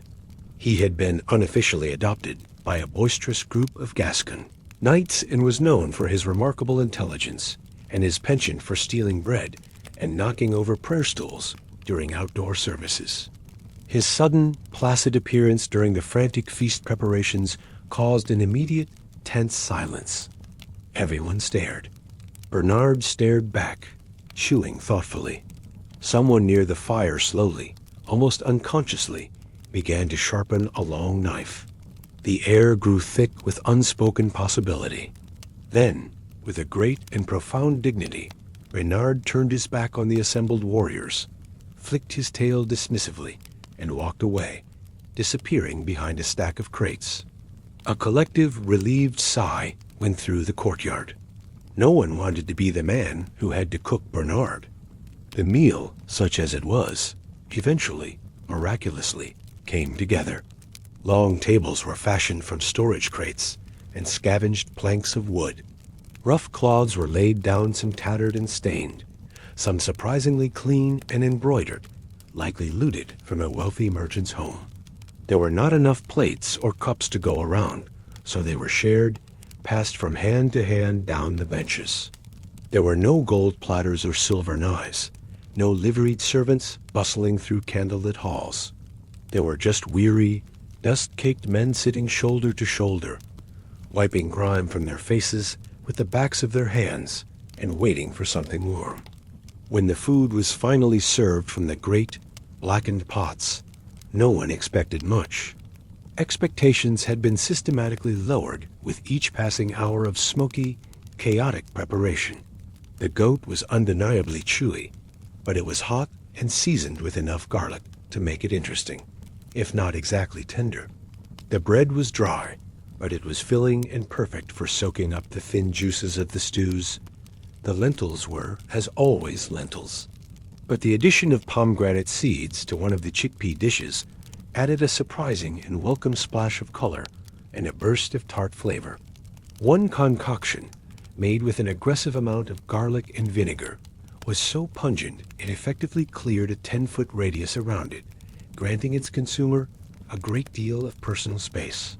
In contrast, a sticky, dense date cake, improvised by a quiet Sicilian archer with a hidden talent, was met first with cautious enthusiasm, and then devoured with a silent, profound gratitude that was the day's most sincere prayer. Wine was poured carefully, stretched as far as it would possibly go. Some men mixed their portion with water to make it last longer. Others, in a moment of misguided creativity, mixed it with goat's milk, a choice that was almost universally regretted later in the evening. One particularly ambitious monk, remembering descriptions from classical texts, tried to heat a small cauldron of wine with spices in the Roman fashion. The result tasted like warm, sweet medicine, but it was alcoholic, and on this day, it was deemed drinkable. Barely. Conversations around the makeshift tables ranged from deep, aching homesickness to loud, boastful speculation about the next military campaign. Some men spoke in low tones of the families they had left behind, of wives they prayed were still faithful, of young sons who would now be growing into men, of fields waiting for a harvest they would never see. Others told stories of past Christmases, grand feasts remembered through a golden haze of nostalgia and benevolent forgetfulness. One grizzled knight from Anjou recounted a feast so grand it included live musicians, a flock of swans served with their feathers reattached, and a dancing bear. Whether this was a true memory, or a beautiful fiction born of sour wine and deep longing, was never clarified, nor did anyone ask. Despite the awkwardness of it all, the tough meat, the bad wine, the hard benches, a strange and unexpected contentment settled over the meal. It was not the feast anyone had dreamed of when they first took the cross, but it was something solid and real. They were fed. They were, against all odds, alive. They were in Jerusalem, an achievement that most of them, in their darkest moments on the long march, had never truly expected to see. The food, though humble and flawed, filled their bellies and anchored them in the present moment. The simple act of sharing it, the communal laughter over the burnt goat and the pungent garlic dish, all combined to forge a memory that none of them would ever forget. Later, as the dishes were cleared and the fire pits burned down to glowing embers, some of the knights and soldiers lingered in the cool night air. They picked at leftovers, their conversations growing softer and more sporadic. Someone passed around a small bowl of dried fruit, dipped in precious olive oil. A piece of the dry flatbread, soaked in the last of the monk's spiced wine, was broken and handed out, passed from man to man like a sacrament. In the quiet, a few men began to hum snatches of old carols, their voices low and hesitant. Others simply sat in silence, staring up at the brilliant, unfamiliar constellations in the desert sky. The great city around them remained quiet, wrapped in a darkness that felt ancient and absolute. To the east, the sky was already beginning to pale with the first hint of dawn. Another day would come soon enough, a day full of the cold mechanics of rule, of guard duties, political disputes, and the constant, grinding reality of their precarious position. But for these few hours, gathered under the scorched and sausage-adorned palm tree, beside the broken altars of a conquered city, the Crusaders had built a Christmas entirely of their own. It was awkward. It was improvised. It was highly questionable in flavor. But it was irrevocably, authentically theirs. And for men who had traveled across continents, buried friends in foreign soil, and prayed for salvation under strange and silent stars, that was more than enough. Midnight Mass had always been a central part of Christmas. The solemn and sacred pivot where boisterous celebration gave way to hushed reflection and ancient ritual. For the Crusaders in the newly conquered city of Jerusalem, it was intended to be the spiritual culmination of all their efforts. This was not just another service. This was a holy moment carved into the fabric of the night, a triumphant gathering of warriors and priests in the very place where, according to centuries of unwavering tradition, Christ had risen from the dead. They had worked for days to prepare the church, to arrange the complex Latin service, and to create something worthy of both their victory and the sanctity of the setting. What they had not prepared for, however, what they could never have fully anticipated, was the absolute, unmitigated chaos of language.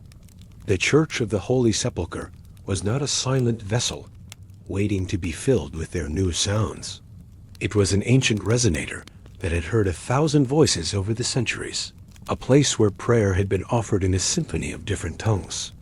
Syriac, Armenian, Greek, Arabic, Coptic, and yes, even Latin, had all echoed off its stone walls and mosaic ceilings in their time. Jerusalem itself was a city where tongues met, layered and overlapping like the very stones of its foundations. A place where one prayer might end in the rich cadences of Greek, and another begin in the guttural consonants of Aramaic. For generations, the city's diverse Christian communities had worshipped side by side, not always in perfect harmony, but with a grudging, established rhythm of coexistence. They shared the holy spaces, each respecting the temporal and spatial boundaries of the other. And then the Latin Crusaders arrived, loud, confident, and utterly convinced of their own correctness. They brought with them not just their swords and their ambitions, but their liturgy a rite that was rigid, specific, and proudly, unapologetically foreign. They came armed with the austere beauty of Gregorian chant, with precise Latin formulations for every prayer and gesture, and with a host of clerics who insisted on correct pronunciation, and above all, correct authority. To the Crusaders, the sacredness of the Mass came from order and uniformity, from the singular, unwavering voice of the Church of Rome, speaking a universal language. To the local Christians, who had been practicing their faith here since the time of the apostles, this approach was not just unfamiliar, it was profoundly exhausting. It was the sound of a new master clearing his throat, demanding silence in a room that had always been full of vibrant conversation. As the midnight hour approached, the cavernous church filled slowly, the air growing thick with the scent of incense, lamp oil, and the nervous sweat of 1,000 bodies. The Crusader knights, having scrubbed the worst of the dust from their armor, took their places near the front.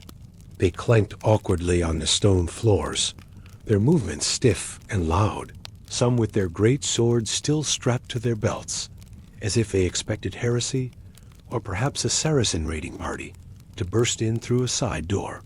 Monks in heavy woolen robes moved about with flickering candles and smoking censers, adjusting vestments and muttering last-minute instructions under their breath.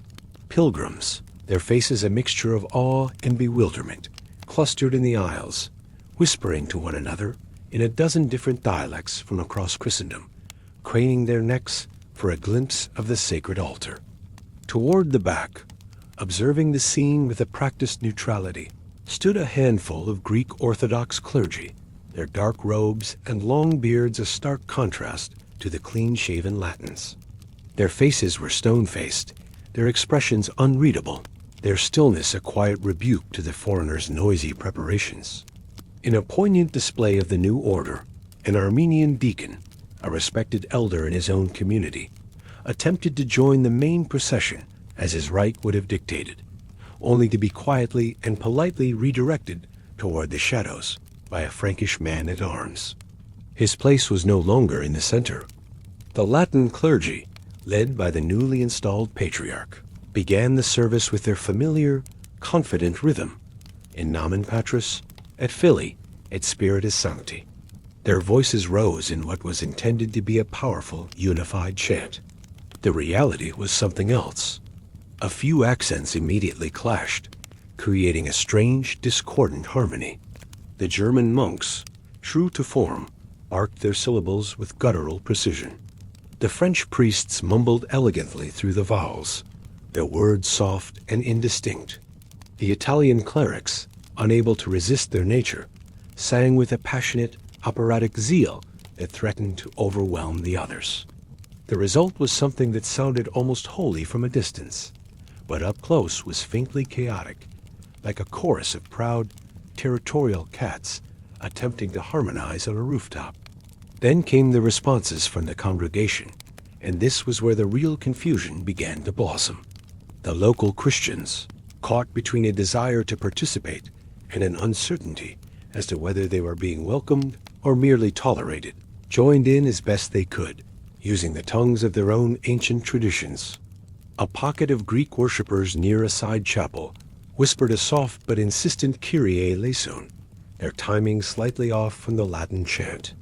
An elderly Armenian woman, her face a roadmap of wrinkles, muttered something deeply felt under her breath and crossed herself from right to left, the opposite of the Latin custom. A Syriac pilgrim near the back, a man who had journeyed for months from the region of Antioch, began chanting softly in a hypnotic, undulating cadence that did not align with the rigid structure of the Gregorian chant at all. The result was a stunning tapestry of tongues, layered but not woven, a cacophony of devotion, as if the building itself could not decide which century it was living in. The Latin priests at the altar, however, continued with unwavering determination. They followed the text of the missal word for word, their eyes fixed on the holy task before them, steadfastly refusing to acknowledge the liturgical detours and rebellions erupting in the nave around them. Their voices were stern, clear, and unwavering, only occasionally interrupted by the loud, hacking cough of a Frankish knight who had inhaled a particularly thick plume of incense.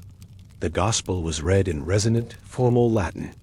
A Greek translation, offered by a local priest in a quiet corner, attempted to follow, always a few verses behind. A soft Arabic murmur, perhaps a translation for a local Christian wife of a crusader, responded behind it. Somewhere near the rear of the church, a young and exceptionally zealous Templar, his face shining with sincere piety, began reciting the creed aloud, entirely unaware that the rest of the congregation had not yet reached that part of the service. The sermon brought a moment of unified focus, though not of universal understanding. It was delivered entirely in Latin by a bishop from northern France, who possessed a regional accent so thick it was nearly impenetrable even to some of the other priests. He spoke slowly and with great conviction, using words that sounded immensely important, even if most of his audience understood none of them. He gestured often and with great drama. He pointed emphatically toward the tomb of Christ. He raised his voice to a thunderous pitch at all the right moments, conveying a sense of divine urgency. And yet, the sermon's actual message was known only to a select few, leaving the vast majority of the congregation to simply nod solemnly at appropriate intervals and pretend they had grasped something profound. Despite the profound linguistic confusion, or perhaps, in some strange way, because of it, the Mass held a certain undeniable and powerful reverence. There was a raw, chaotic beauty in the cacophony. For all their differences, for all their garbled vowels, mismatched prayers, and misaligned cadences, the people gathered in that cavernous, smoky church shared an unshakable sense of place. They had come from distant kingdoms, broken through borders, crossed deserts and seas, and now stood shoulder to shoulder in a building that had witnessed more faith, suffering, and hope than any of them could possibly comprehend. That shared ground, that hallowed stone beneath their feet, created a unity that language could not. As the Eucharist was prepared, the choir, a brave assembly of monks and musically inclined soldiers, attempted one of the great hymns of the Latin Rite. The sound they produced was noble in its ambition, but deeply uneven in its execution. The monks sang with courage, though some of their voices faltered on the high notes. One verse ended a full measure too early, creating a brief, awkward pause. Another began before the previous one had quite finished. The organ, A small wheezing instrument borrowed from a local Armenian monastery sounded like an old man trying to breathe in a sandstorm. In the middle of it all, a small, striped cat, a resident of the church's many cloisters, wandered nonchalantly across the altar steps, noticed only by a few giggling pilgrim children and the stone-faced Greeks, one of whom allowed the faintest hint of a smile to touch his lips. And still the Mass went on. The moment of communion arrived, and a line formed slowly, a river of flawed humanity flowing toward the altar. The Crusaders received first, great armored men stepping forward with bowed heads, their palms held out, their swords clinking softly behind them. Some shut their eyes tightly as the consecrated bread touched their tongues, their minds filled with a turbulent mixture of piety and sin. Others glanced nervously at the high, dark ceiling, as if expecting divine lightning or a sign from God to descend at any moment. The pilgrims followed, a diverse and shuffling crowd, some unsure of the ritual, some participating for the very first time in their lives, all pressing forward with a quiet, desperate reverence. Not everyone received communion. The Greek and Armenian Christians held back, their theology of the Eucharist different enough to make them wary, their uncertainty about their welcome palpable. A few muttered their own prayers in the corners, their personal worship a silent counterpoint to the official ceremony. One elderly man, ignoring the procession entirely, knelt in the middle of an aisle and pressed his forehead to the cold stone floor, kissing the ground where millions of pilgrims had walked before him. By that point in the long, chaotic evening, the Latin priests did not object. Confusion had become a kind of grace, and they were too exhausted to enforce a perfect, rigid order that the very stones of the church seemed to reject. As the final prayers were spoken and the candles began to be extinguished one by one, the congregation lingered. No one seemed eager to be the first to leave the shared warmth and enter the cold night. The Mass had not been seamless, nor had it been entirely intelligible to anyone, but it had been shared. And in the fractured, flame-lit silence of the ancient church, something deeper and more fundamental than language remained. A sense of a communal experience endured and completed. Outside, the stars of the desert sky blinked coldly over the sleeping city. The night air was quiet, the silence broken only by the clatter of sandals on cobblestones and the distant, mournful bray of a restless donkey. The Crusaders returned to their quarters in small, silent groups, their heads bowed, their minds full of half-understood Latin and wholly felt longing. The locals disappeared into the dark mouths of side streets and monastery cloisters, each carrying their own private version of what had just occurred. The Church of the Holy Sepulchre, now dark and empty again, stood quietly beneath the stars, having absorbed yet another chapter, another language, another layer of prayer into its long, multilingual history. This strange Christmas Mass had added yet one more to the pile. It had been loud, foreign, disjointed, and profoundly flawed, but it had not been without meaning. And so, even amid the confusion, the Mass was kept. Not perfectly, not clearly, but faithfully. In a city layered with voices, it was only fitting that Christmas should be sung in a dozen tongues at once, even if none of them quite knew when to stop singing. When the last candle had burned low, its flame sputtering in a pool of wax, and the final hymn had been sung mostly in tune, by the end, the quiet weight of Christmas night settled over Jerusalem.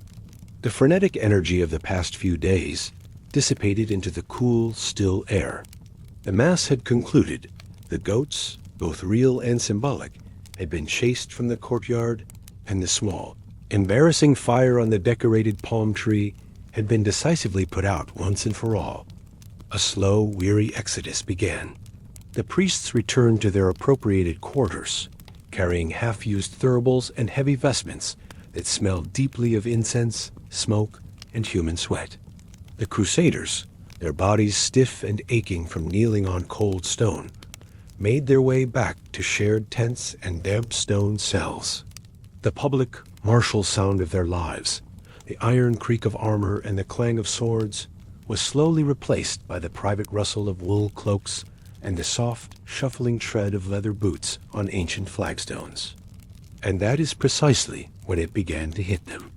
It was a feeling that had been held at bay by the urgent necessities of ritual and celebration, a truth suppressed by the sheer effort of their makeshift holiday. What descended upon them in the sudden quiet was not the triumph of their victory, not the righteousness of their cause, not the glory of their conquest, but something altogether simpler, more profound, and infinitely more human. They missed home. It came suddenly and without warning for many of them, this deep, hollow ache for somewhere else. The brutal adrenaline of battle and siege had long since worn off, and the initial, dizzying thrill of standing as conquerors in the holy city had dulled into the grinding routine of occupation. For weeks, they had prepared for this Christmas as best they could, clinging to the scaffolding of tradition like it was a rope in a violent storm. They had rebuilt their rituals with scrap wood and borrowed prayers, had tried to stuff the expansive spirit of a northern Christmas into a dry, sun-baked setting that refused to make room for it. But once the noise faded and the activity stopped, all that was left was the immense, watchful silence of the Judean night. And in that silence, like ghosts summoned from a great distance, came the memory of everything and everyone they had left behind. For the older knights, the grizzled veterans of a dozen campaigns, it was an assault of the senses. The ache manifested as a longing for the crisp, clean sound of bells ringing out in frosted valleys, a sound that promised community and order. They yearned for the substantial feel of fur-lined cloaks that actually served their intended purpose against a biting wind, not just as ceremonial attire in a mild climate. They remembered the radiant, enveloping glow of fires burning in massive hearths carved into the thick stone walls of their own halls. Their minds drifted to raucous taverns filled with the easy laughter of familiar faces, the scent of fatty meat sizzling and spitting over open flames, and the sound of entire villages singing carols, gloriously off-key, beneath a ceiling of icicles. They thought of wives whose faces were becoming harder to picture with each passing month, of children growing up without them, of their own manor halls, their loyal hunting dogs, and the deep, silent majesty of oak forests, blanketed in a thick layer of pristine snow. Some remembered the simple, visceral joy of riding a horse through deep snowdrifts, or the profound peace of seeing candlelight flicker through the stained glass window of a village church, while the cold night sky flashed with a billion sharp, familiar stars.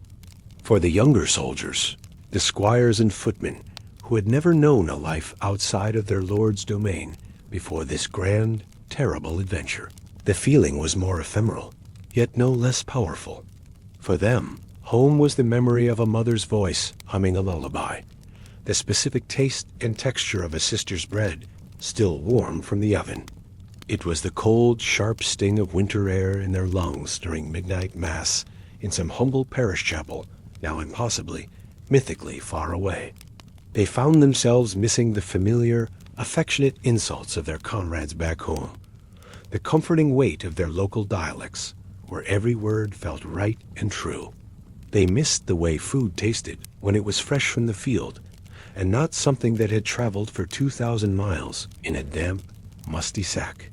Most of all, they missed the effortless certainty of belonging, of knowing the name of every road and the curve of every hill, of understanding their place in the world without having to constantly fight for it, both literally and figuratively.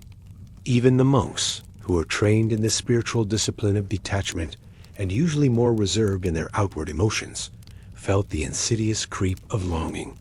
They had tried to remain focused on the sacred, on the transcendent nature of the holy day, but even sacredness could not build a wall high enough to protect them entirely from the pull of memory. As they carefully folded their vestments or packed away the precious relics, they too thought of the quiet, orderly cloisters back in France or Italy. They remembered stone walls that were damp and cool with a familiar winter chill, and candles that burned with a steady, predictable flame. They missed their libraries, where the books were all in their correct places, and nothing had been looted or burned. They yearned for a silence that was truly silent, a contemplative quiet that wasn't constantly interrupted by the distant braying of donkeys or the shouts of guards in a foreign tongue. Nostalgia crept into the barracks and sleeping quarters slowly, like a fog rolling in from the sea. It was not a loud or dramatic invasion, but a quiet, persistent pressure that pressed against their hearts and minds nonetheless. The response was as varied as the men themselves. Some Crusaders simply sat alone on their cots, their hands resting on their knees, and said nothing for hours, their gaze fixed on a point in the middle distance. Others lay on straw mats, staring up at the cracked stone ceilings of their borrowed rooms, tracing the unfamiliar patterns with their eyes. A few, overwhelmed by a sudden wave of emotion, pretended to be asleep, turning their faces to the wall to hide their watery eyes from their companions. No one wanted to admit they were crying on Christmas night in the holy city of Jerusalem, but some of them, young and old, did. One night, a powerful Frank from Blois named Geoffroy, a man known for his prowess in battle and his stoic demeanor, wept openly into the rough wool of his cloak. His broad shoulders shook, quietly but uncontrollably, and his great sword, the tool of his trade and the source of his renown, lay beside him on the floor, untouched and forgotten. He was not ashamed of his tears, but he prayed no one would see them. He had witnessed horrors on the long road to this place.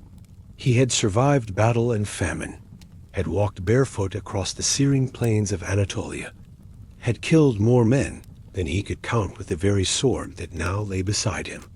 But on this holy night, what finally broke him was not a memory of war, but the sudden, vivid image of his wife, humming a song while she lit the fire back home. And the way his youngest daughter had once, with grave seriousness, placed a row of pine cones on their hearth as her own special Christmas decoration. Not all the tears were shed in silence. Some men turned their grief outward, transforming it into a stream of low muttering half-prayers, half-complaints against God and their circumstances. A knight from Flanders cursed the oppressive heat, even though the night air was distinctly cool. Another swore at the memory of the meager food, though his bowl was empty and his stomach full. One man, sitting alone beside a half-finished defensive wall, began to whisper the names of towns in the Rhineland, places no one else had ever heard of, places that had likely forgotten him by now. It was a litany of loss, a rosary of forgotten homes. This pervasive ache was not just for home, but for what home represented: stability, familiarity, the comforting embrace of the known. In Jerusalem, everything was strange. The food was strange, the sounds were strange, the stars in the sky were arranged in strange constellations. Even the sacred felt foreign. The church of the Holy Sepulchre was holy, yes, but it was not their church. The relics they guarded had immense spiritual weight, but no personal memory attached to them. Everything felt borrowed, temporary, like they were actors wearing someone else's armor on a stage they did not fully understand. And so, as the Christmas night deepened and the moon climbed higher, the weight of their collective nostalgia grew heavier. There was no gentle snowfall to comfort them, no joyful chorus of familiar bells to remind them that they were part of something ancient and cyclical.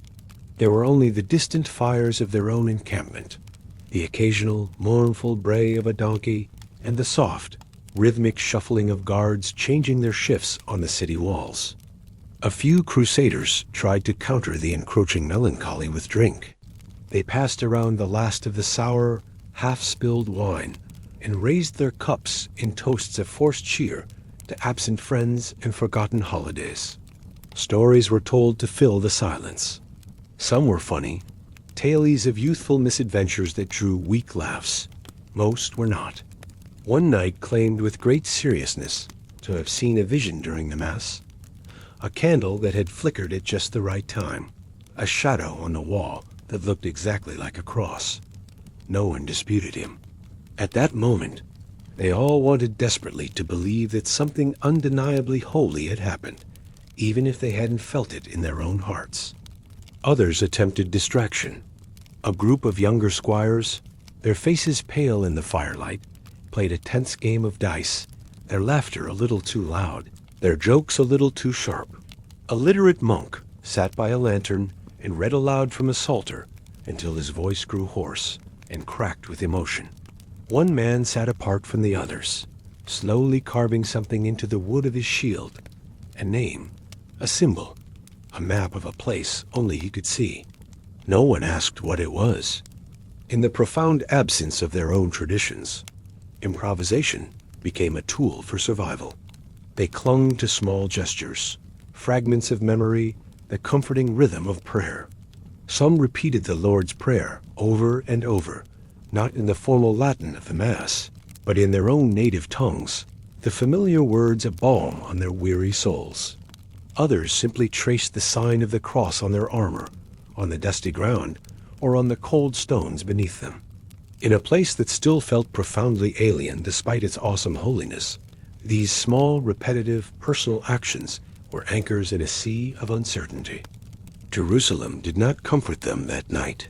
The ancient city watched them in its vast, stony silence, unmoved by their very human longing. Its walls and towers had seen centuries of conquest and exile. It had absorbed 1,000 rivers of tears before theirs. The city did not weep with them. It simply endured, as it always had, and as it always would. But the Crusaders, for all their violence, their arrogance, and their awkwardness, endured too. They did not collapse beneath the weight of their nostalgia, even though it pressed down on them as heavily as their own chainmail. They carried it with them, into their restless prayers, into their troubled dreams, and into the cold light of the next morning. They had to, because they were soldiers, and this was their post. Because Christmas, no matter where or how it was celebrated, could not be postponed or ignored. It had to be lived through, hour by hour. And so they slept eventually. Their sleep was not peaceful, nor was it joyful, but it was the deep, quiet exhaustion of men who had tried their very best to bring something sacred and familiar into a world that seemed determined to resist it. They dreamt of snow, of fresh bread, of the sound of bells, of voices that called them by name. And there, beneath the same silent, watching stars that had once looked down upon shepherds and angels, the conquerors of Jerusalem turned restlessly in their beds, and for a few brief, precious hours, they remembered what it felt like to be home. The morning after Christmas Mass dawned hazy and dry, the sky above Jerusalem washed with the pale gold and faint wisps of cloud that so often promised another warm, unchanging day. For a few brief, precious hours, a sense of quiet accomplishment settled over the Crusaders. They had done it. They had wrestled a Christian festival out of an unwilling landscape. Now a fragile peace reigned. Some men stretched beneath their coarse woolen blankets, the aches from kneeling on cold stone still fresh in their bones. Others patiently stirred the coals of last night's fires back to life, their movements slow and deliberate. A few simply sat on the low stone walls of the courtyard, their eyes closed against the first light of day, absorbing its gentle warmth as if trying to remember the fundamental reason why they were here, thousands of miles from the world they knew. The festivities, they believed, were over. The great effort was complete. But the palm tree, a central character in their strange holiday drama, had other plans. It had, by all accounts, survived the ordeal of Christmas Eve with a surprising and undeserved dignity, dressed in its unlikely and chaotic collection of linen ribbons, half-burnt candle stubs, pieces of discarded armor, and an increasingly suspicious-looking sausage. The partially scorched tree still stood in the courtyard. It listed slightly, a lopsided monument to a profound and misplaced holiday enthusiasm. It was, by a consensus that had formed over the sour morning wine, nothing short of a miracle that it had not been consumed by fire during the midnight mass. Everyone agreed on this. Unfortunately, that consensus came about 12 hours too soon. The trouble began, as it so often did in matters of both faith and folly, with candles. The source of the idea was never determined. It seemed to spring forth from the collective consciousness, a final ill-advised gasp of festive cheer. Someone no one quite knew who, and no one would later admit to it, decided that the decorations should remain lit through the day. Perhaps the suggestion was meant to honor the miracle of Christ's birth, to keep the light of the world burning brightly on his day. Perhaps it was a leftover piece of a deeply ingrained northern tradition, where Yule candles burned continuously to drive away the oppressive, longest nights of winter. Or perhaps, more simply and more likely, it was a desperate attempt to add some color and cheer to a dusty courtyard that had, in its recent history, seen far more blood than it had garlands. In any case, the decision was made, and with a murmur of agreement, the candles were relit.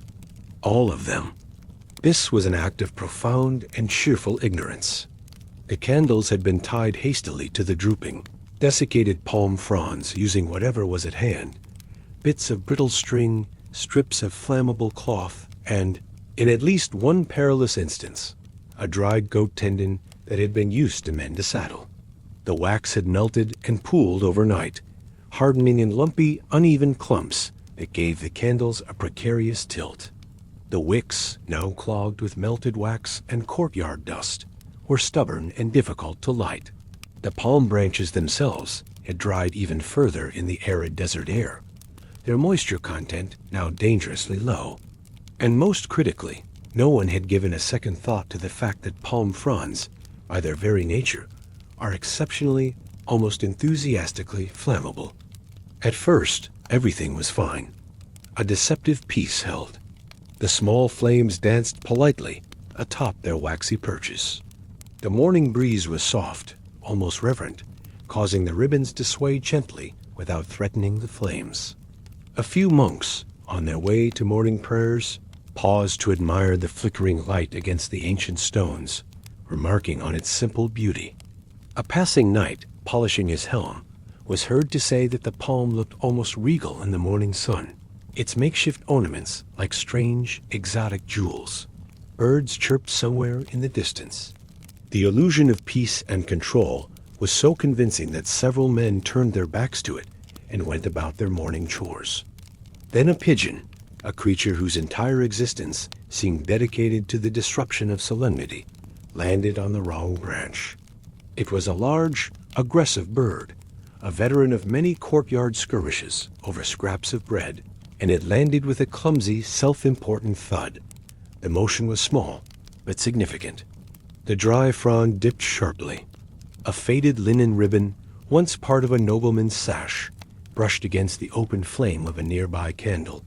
For a single suspended moment, nothing happened. Then, the edge of the ribbon glowed orange, and the flame caught, danced mischievously along its length, and in a matter of seconds, became something much more enthusiastic. The fire, no longer a tiny, polite flicker, leapt upward with an alarming and predatory speed, licking across the tinder-dry fronds like a spark racing through a scroll of old parchment. Someone gasped. Someone else shouted a sharp, guttural word in German. A monk near the gate dropped his clay mug of weak wine and began waving his arms frantically, as if trying to summon angels, or perhaps simply frighten the fire into submission. The courtyard, a moment before a scene of quiet morning routine, exploded into absolute and unmitigated chaos. It was a frantic, disorganized ballet of masculine panic. Knights, men who would charge a line of Saracen cavalry without a second thought, scrambled desperately for water, only to remember that water was a precious rationed commodity. A young boy, a servant to one of the squires, ran in circles holding an empty wooden bucket, his face a perfect mask of useless terror. A squire, remembering his classical education, but not his common sense, began shouting instructions in formal Latin, a language no one in the heat of the moment understood. In the confusion, a knight tripped over a sleeping goat, which awoke with an indignant bleat and scattered the growing crowd. Another man, thinking to smother the blaze, heroically threw his heavy woolen cloak over the flames, only to watch in horror as it immediately caught fire, adding the foul stench of burning wool to the air. The palm tree hissed and cracked like a great beast in its death throes, showering the courtyard with a rain of hot sparks and burning debris. Individual acts of desperate, ill-conceived bravery erupted across the scene. A soldier from Anjou, a man of immense strength and little foresight, hurled his steel helmet at the base of the tree, as if brute force might somehow solve the problem of combustion. It bounced off the trunk with a dull clang. A devout monk, seeing the psalter he had been reading, attempted to beat out the flames with the holy book, which disintegrated in a dramatic flurry of burning pages. A jug of precious wine was sacrificed to the cause, thrown with a great splash onto the fire, where it only seemed to worsen the smell and perhaps intensify the blaze.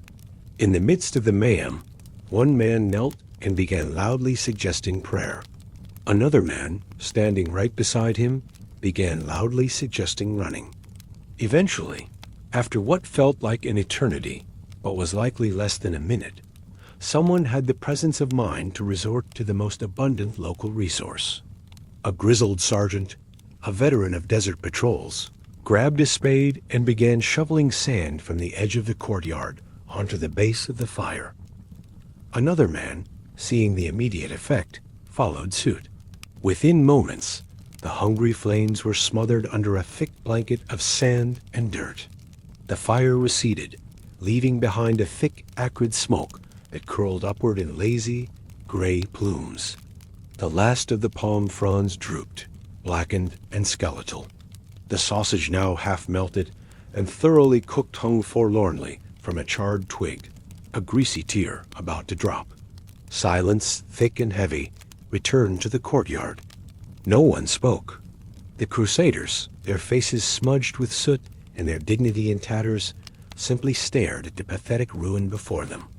The palm tree, now stripped of all its color and festive purpose, stood like a sad, skeletal relic of a misunderstood ritual. It had survived the crusade, the mass, the long night, and the pigeons, but it could not survive the well-intentioned foolishness of its own decorators. Ash, light as whispers, floated in the still air. A child, having inhaled some smoke, coughed. The goat, entirely oblivious to the drama, wandered over and began to chew thoughtfully on a bit of the burnt, discarded cloak. After a long, profound pause, a knight muttered something about the fire being a symbolic purging of their sins. A monk, his eyebrows singed, countered that it was more likely divine judgment on their hubris. A pragmatic squire, wiping soot from his cheek, suggested that perhaps they just hadn't tied the candles on tightly enough. Slowly, in small, defeated groups, the men returned to their duties, shaking their heads, muttering about fire safety, and quietly, unanimously, deciding not to try that again next year. But the moment lingered long after the smoke had cleared. For all its slapstick absurdity, the fire had reminded everyone of just how fragile and precarious their entire Christmas celebration had been. It was a holiday stitched together from disparate fragments, borrowed customs they didn't fully understand, salvaged materials from a war-torn city, and a desperate, fragile hope disguised as public ceremony. The burning of the tree was not just a literal blaze. It was a quiet, potent metaphor for the instability of their very presence in Jerusalem. Everything they built here felt temporary, provisional, and liable to go up in smoke at any moment. Even their joy had to be fought for, and then defended from their own clumsy attempts to sustain it. Later that evening, as the sun began to set, casting long shadows across the courtyard, someone was tasked with sweeping the last bits of ash and debris into a corner. The burnt tree, however, remained. It stood there, a charred skeleton against the ancient stone wall. No one suggested removing it. It seemed strangely fitting to leave it there, a monument to their effort, if not to their success. Later, a few of the younger Crusaders, in an act that was either defiant or deeply nostalgic, began to stick new, simple decorations onto the blackened branches. A fresh bit of colored cloth, a sprig of a fragrant herb picked from a monastery garden, a piece of flatbread saved from their meager dinner. And in the quiet of the evening, under a sky that was slowly darkening to indigo, the palm tree stood once more redecorated, reborn, not as a symbol of conventional holiday cheer, but as a testament to sheer stubborn endurance. Clumsy, scorched, and still slightly ridiculous, it was perhaps the most honest object in the entire Latin kingdom of Jerusalem. Because in truth, none of this had ever been about achieving perfection. Not the feast, with its stringy goat. Not the Mass, with its chaotic chorus of languages. Not the music or the mismatched decorations.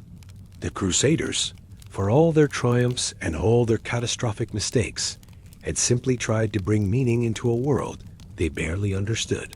And if their tree had ended in smoke and sausage, well, so be it.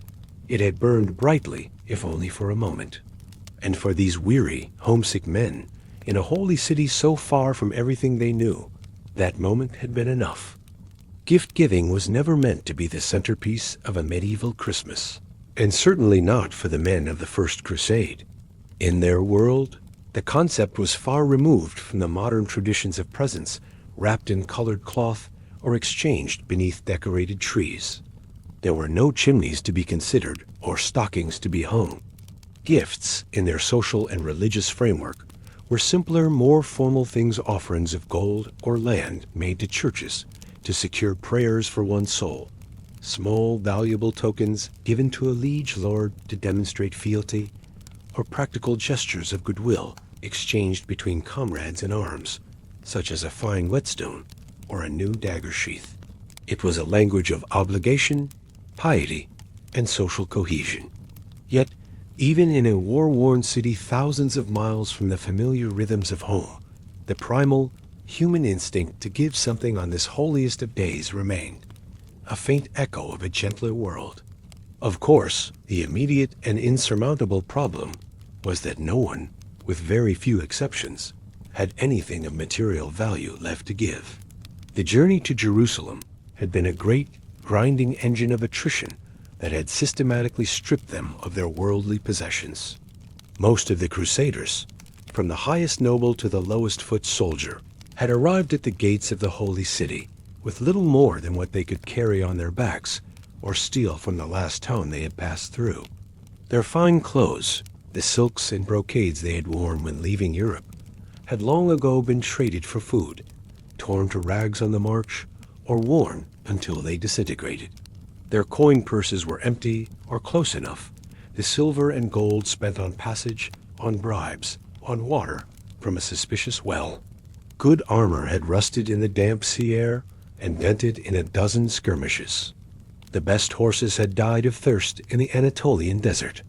What few precious relics they possessed, a splinter of bone, a thread from a saint's robe, were guarded with a jealous, paranoid reverence, locked away in small wooden chests under beds of dirty linen and deep mistrust.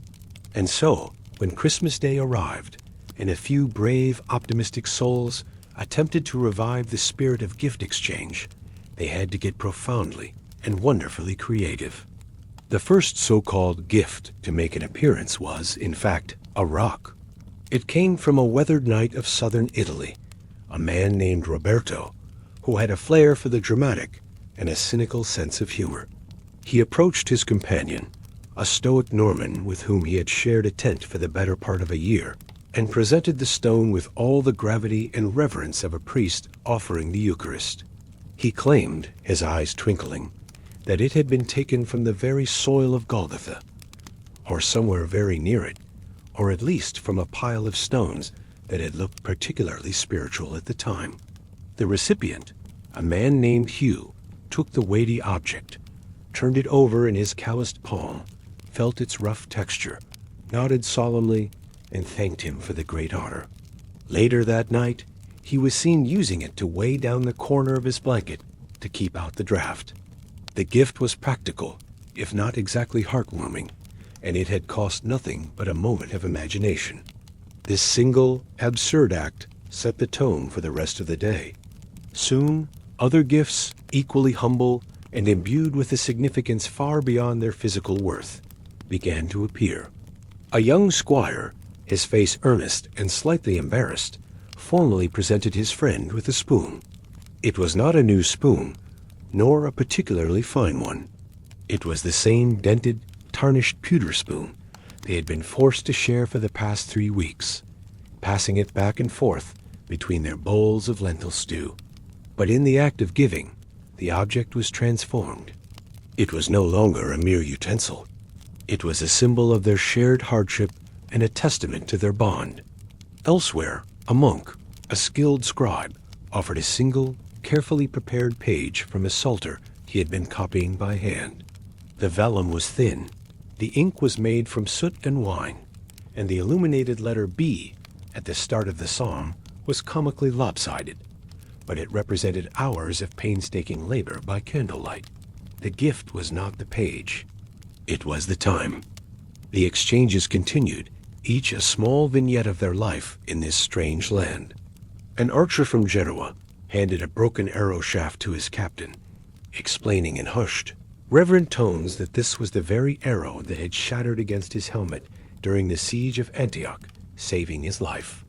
Whether this was the unvarnished truth or a festive lie concocted to give meaning to a piece of wood, no one could be sure, and no one cared to ask. The captain accepted it as if it were a scepter. In another corner of the courtyard, a pair of German soldiers, their feet blistered and sore from endless patrols, solemnly traded boots. They were not new boots, not even clean ones. They were battered, cracked, and smelled faintly of death, but they were of approximately the same size, and each man believed the other's pair might be marginally more comfortable. They nodded at each other, a complete and satisfying transaction, and said nothing more. In an act of profound practicality, an elderly knight gifted his last remaining clove of garlic to a younger man suffering from a hacking cough, prescribing it as a powerful ward against sickness. The young man promised to treasure it always, and then promptly and wisely added it to a boiling stew that evening. In one particularly elaborate and touching exchange, a Templar, a man more accustomed to the sword than the pen, presented the fellow knight with a folded piece of parchment containing a drawing of the Church of the Holy Sepulchre. It was crudely done, the lines wavering, the perspective non-existent. The great dome was misshapen. The arches were mostly uneven squares, and the entire structure was rendered completely out of proportion. But he had drawn it himself, using a piece of charcoal from a fire and hours of time stolen between prayers and guard duty.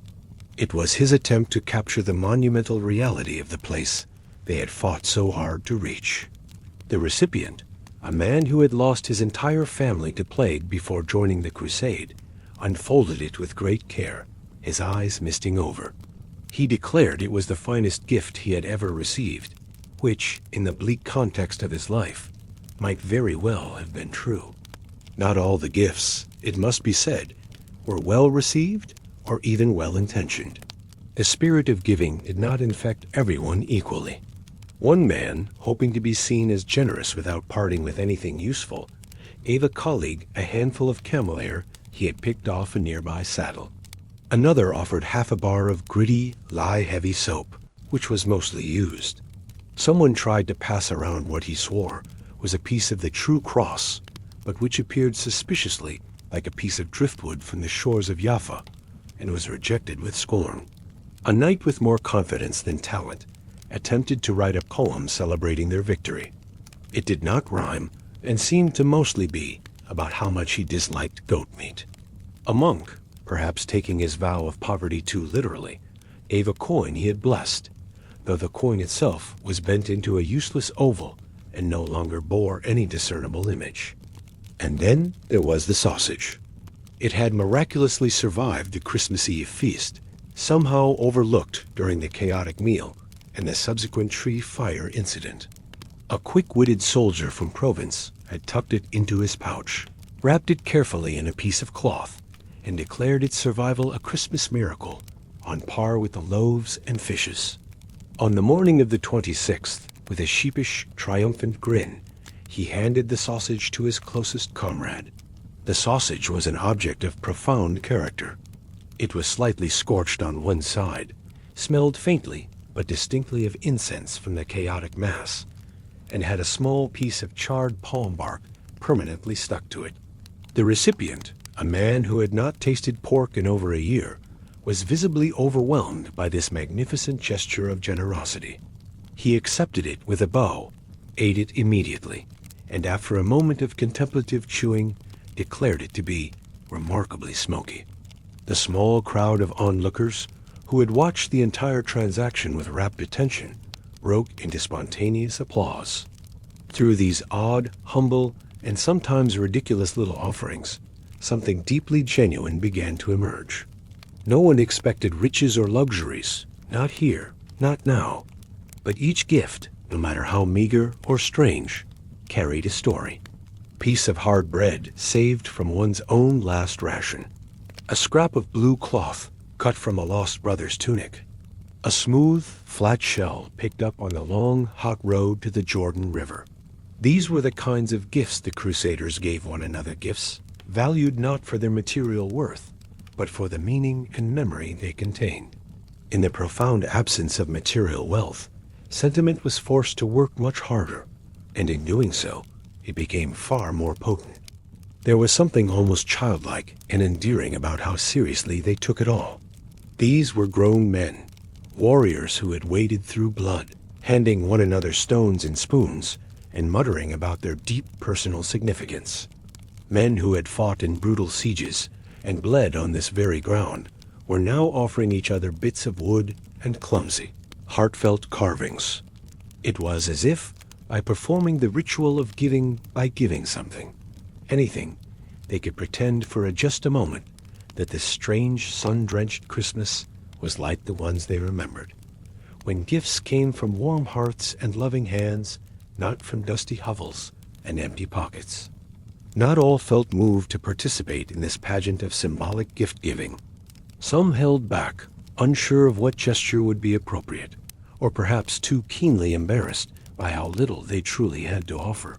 Others, particularly the older, more stoic knights, simply shared what they had always shared with each other: stories.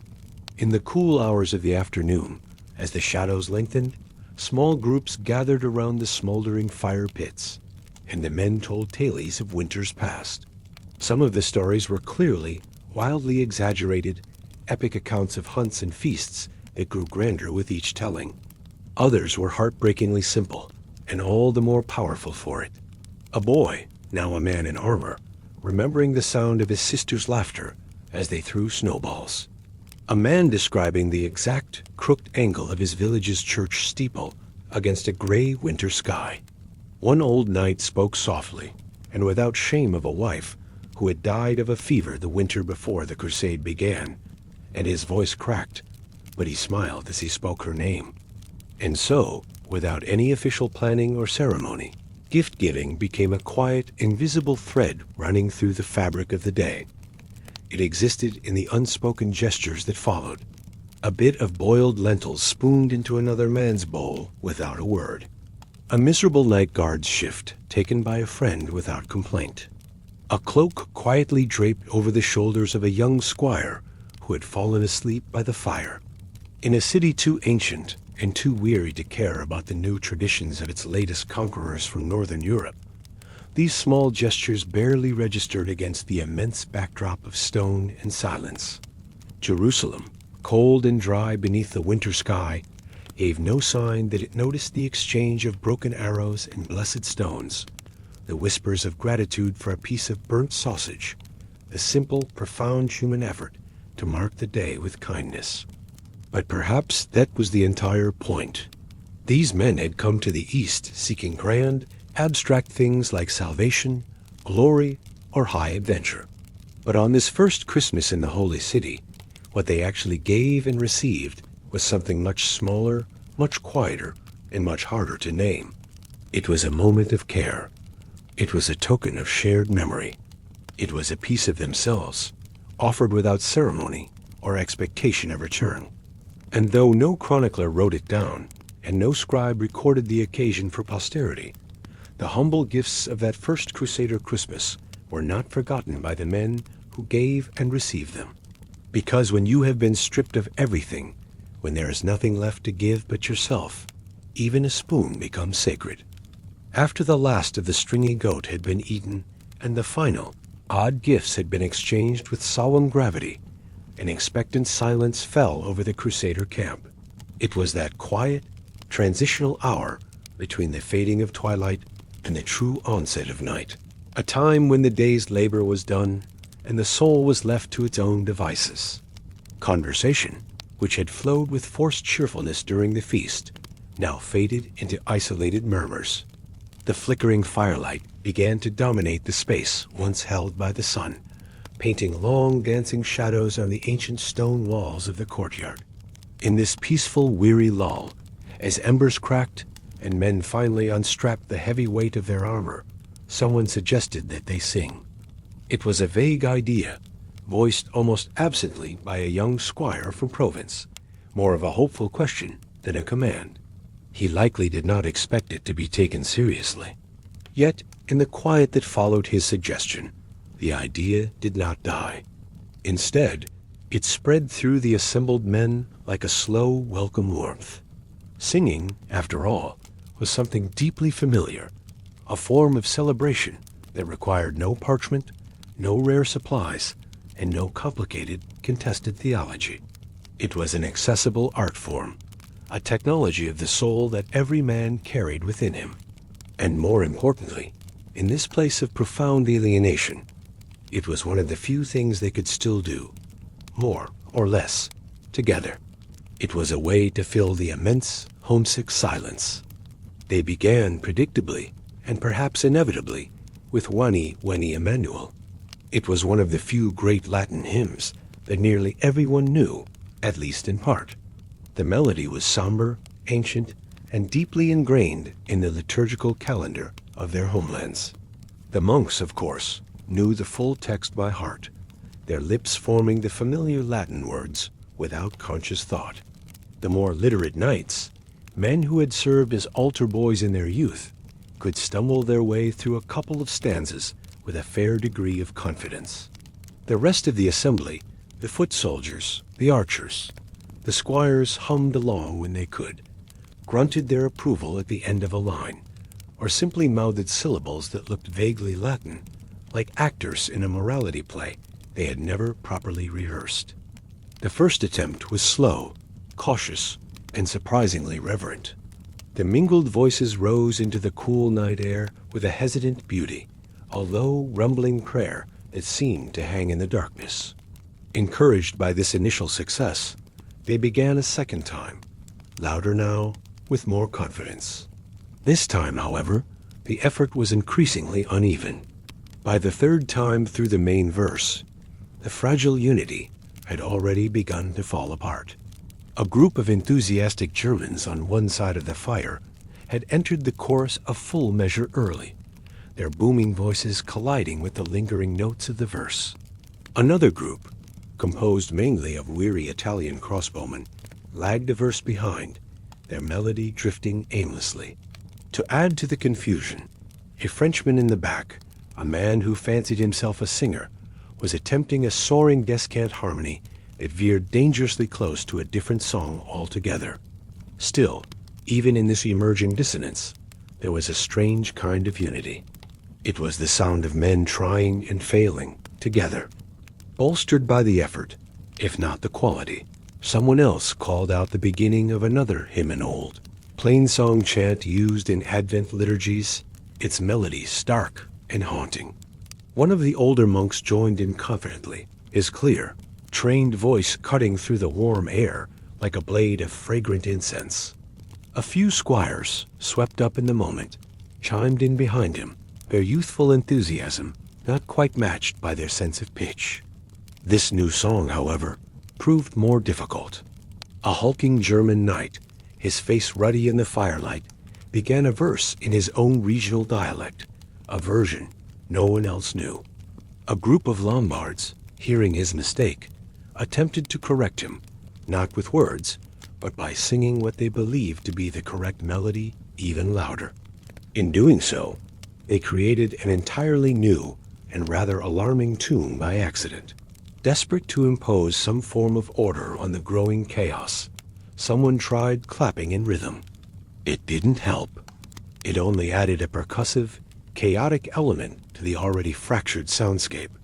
At one point, in a moment of sublime absurdity, two entirely separate songs were being sung simultaneously in opposite corners of the courtyard. One was a sacred, somber hymn to the Virgin Mary, sung with pious devotion by a small cluster of monks. The other, bellowed by a group of rowdy Flemish mercenaries, was suspiciously close to a secular drinking song, its rhythm jaunty and its tune distinctly unholy.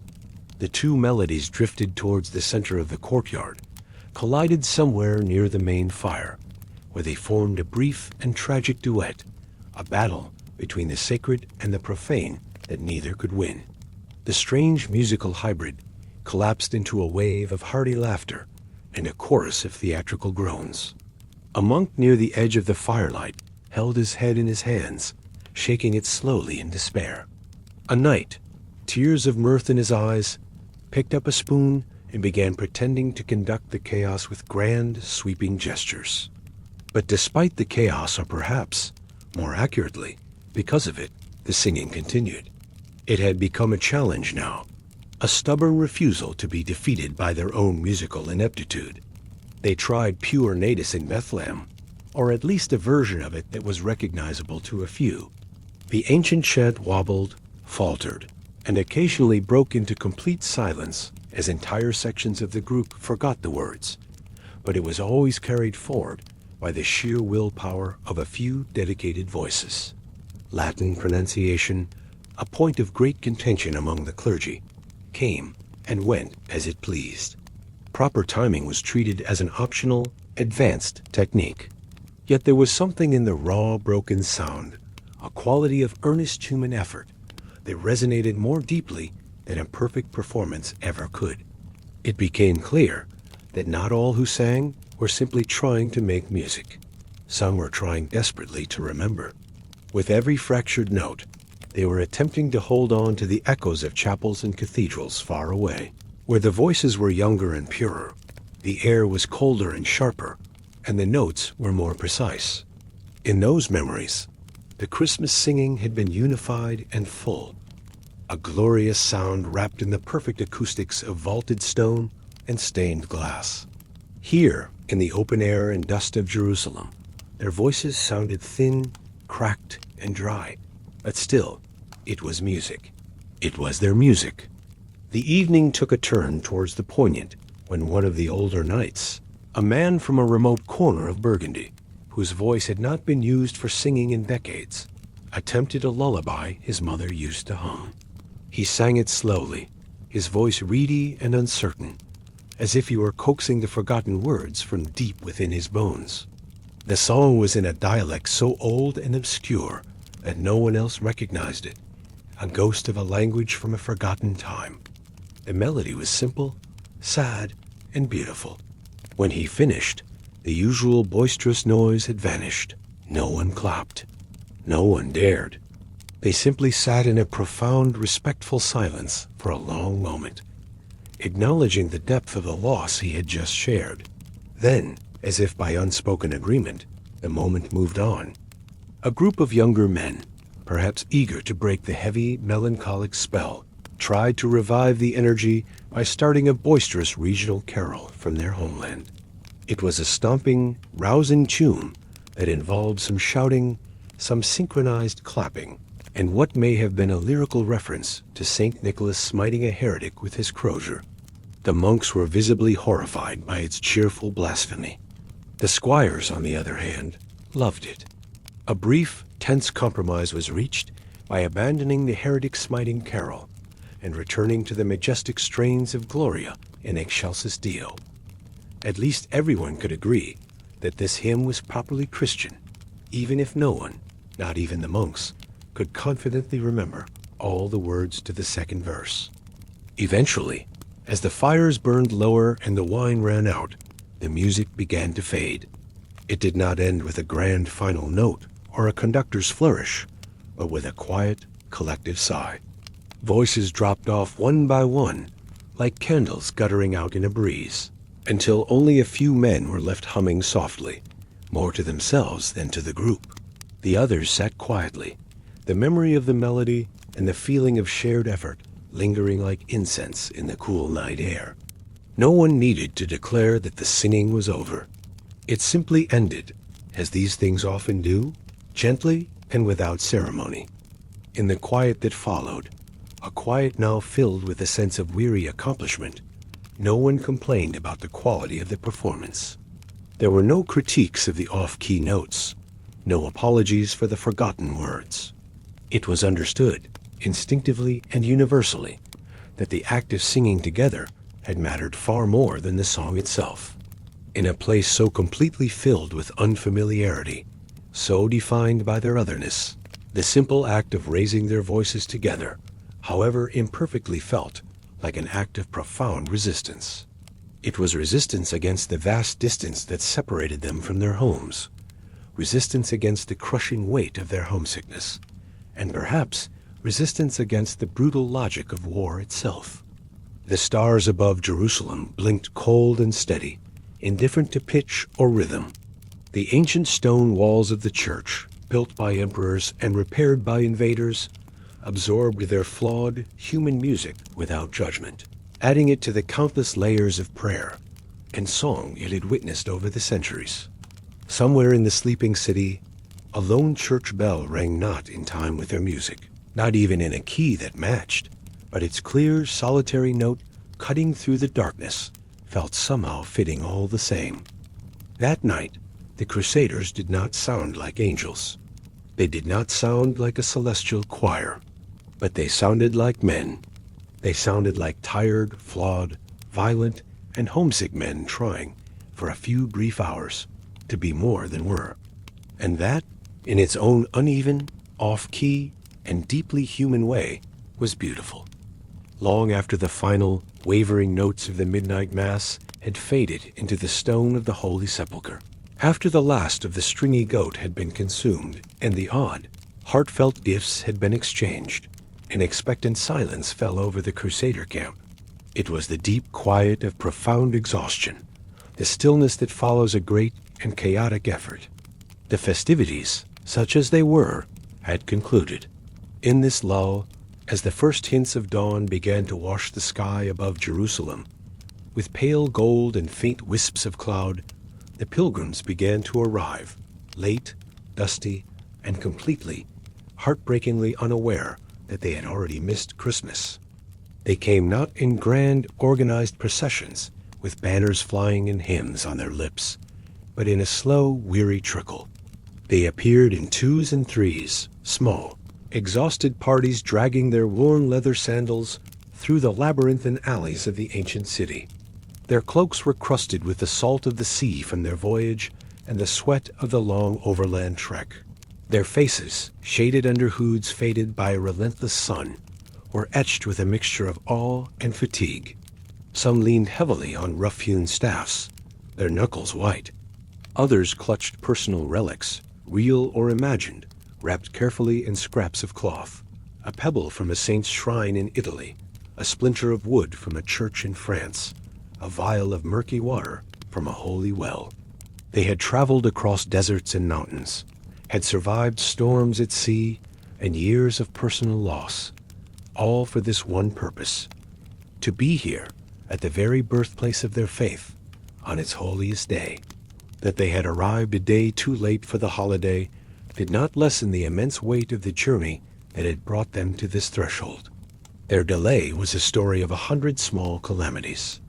Many had been held up on the treacherous road from the port of Jaffa, where rickety ships from Genoa and Venice unloaded their human cargo of wide-eyed pilgrims into the overwhelming chaos of Levantine port life. The roads to Jerusalem, though now nominally under Crusader control, were not friendly. Bandits, remnants of the defeated Fatimid armies, still haunted the rocky passes, preying on small, unprotected groups. Sudden, blinding sandstorms could rise up without warning, turning the landscape into a disorienting vortex of grit and wind. Some groups had been stopped for days by suspicious Crusader patrols, Frankish or Norman knights, who could not understand their dialects and viewed all strangers, even fellow Christians, with a deep-seated mistrust. Others had simply gotten lost. The maps they carried, when they existed at all, were works of devotional art rather than practical cartography, more aspirational than useful, often depicting Jerusalem as the gilded center of a perfectly flat world. No one had told them that there were multiple churches in the Holy Land claiming to house the same sacred relic, or that the route marked safe by a merchant last season was now the site of a bitter argument over water rights waiting to happen. They trickled into the city under a sky already clearing from the smoke of the previous night's incense and a dozen makeshift cook fires. The scent of a spent celebration lingered in the air, a faint, greasy smell of burned fat, the sour tang of stale wine, and the waxy aroma of melted candles, but the life and intensity of the party had long since passed. By the time the first pilgrims reached the courtyard of the Holy Sepulchre, most of the Crusaders had already collapsed back into the familiar rhythms of sleep or routine. Knights in their mail shirts were already walking their patrols along the city walls, their faces grim and professional again. Monks had returned to their scriptoriums to resume the endless task of copying texts. A few children, bored and unsupervised, poked at the smoldering skeletal remains of the palm tree with long sticks, sending up little puffs of ash. To the pilgrims, however, it was all still new, and their expectations were as vast as the sky above them.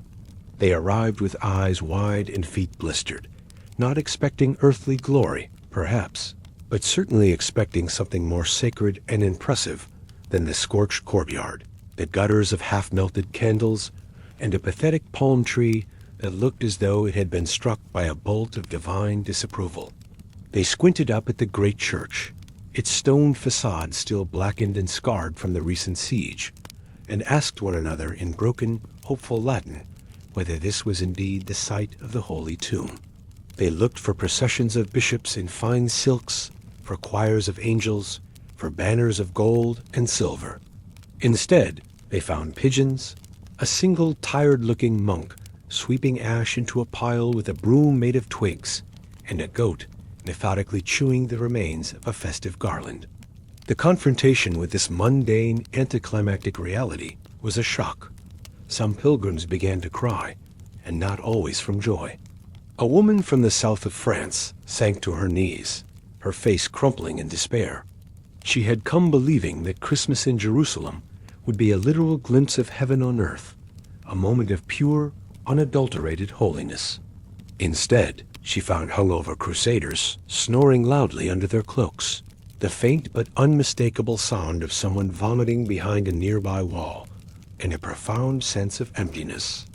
It was not exactly what the Psalms had promised. Others were simply too tired, too worn down by the road to be disappointed. For them, the destination itself was the only miracle that mattered. They knelt in the dust where they stood, pressed their lips to the ground that Christ had walked, and whispered prayers through dry, cracked lips. A woman from Aquitaine, her face a mask of determined piety, poured a little of her precious water onto a flagstone and dabbed the wet dust onto her small child's forehead, a makeshift baptism in the holy city. A wealthy German trader, a man who had paid a small fortune for his passage, simply walked to the outer wall of the church, placed his palm flat against the ancient weathered stone, and stood perfectly still with his eyes closed, his whole body trembling slightly until a bored guard politely asked him to move along. A group of pilgrims who had traveled together all the way from Ravenna, having survived a shipwreck and a bout of fever, anxiously asked a young monk about the Christmas Mass. The monk, a kind soul, informed them gently that it had taken place the night before. One of the Ravenna men nodded as if he understood, but then asked, "Yes, but when will the real Mass begin?" Another woman in their group, her face a mask of utter confusion, muttered that surely they had not missed it. Christmas in her village was a season that lasted 12 days, with feasts and services carrying on for nearly 2 weeks. Here, it seemed the entire celebration had lasted for a single, chaotic night and ended in a small fire. The reality of Crusader Jerusalem struck each pilgrim differently, depending on the weight and shape of the expectations they had carried in. Some had come seeking miracles, a cure for a lame leg or a clouded eye. Others came seeking peace, an end to a grief that had consumed them. A few came in a more transactional spirit, in search of plenary indulgences, believing the hardship of the journey itself would scrub away sins they could not bring themselves to name. Most, however, came carrying a volatile mixture of deep, personal longing and profound physical weariness, hoping that simply reaching the holy city would bring some kind of resolution, some final, clarifying answer to the unanswerable questions of their lives. Jerusalem, ancient, powerful, and entirely unmoved, offered no such clarity. It gave them walls weathered and rebuilt 100 times. It gave them streets, narrow, winding, and unyielding. It offered holiness, yes, a holiness that was palpable in the very air, but it was a holiness that was layered and complicated, tangled in centuries of conquest, slaughter, and contradiction. For most of the latecomers, arriving in the city did not feel like the end of a journey, but rather like the beginning of a new and even more bewildering confusion. Some of the Crusaders, when they awoke to the growing crowd of bewildered pilgrims, felt a distinct flicker of guilt.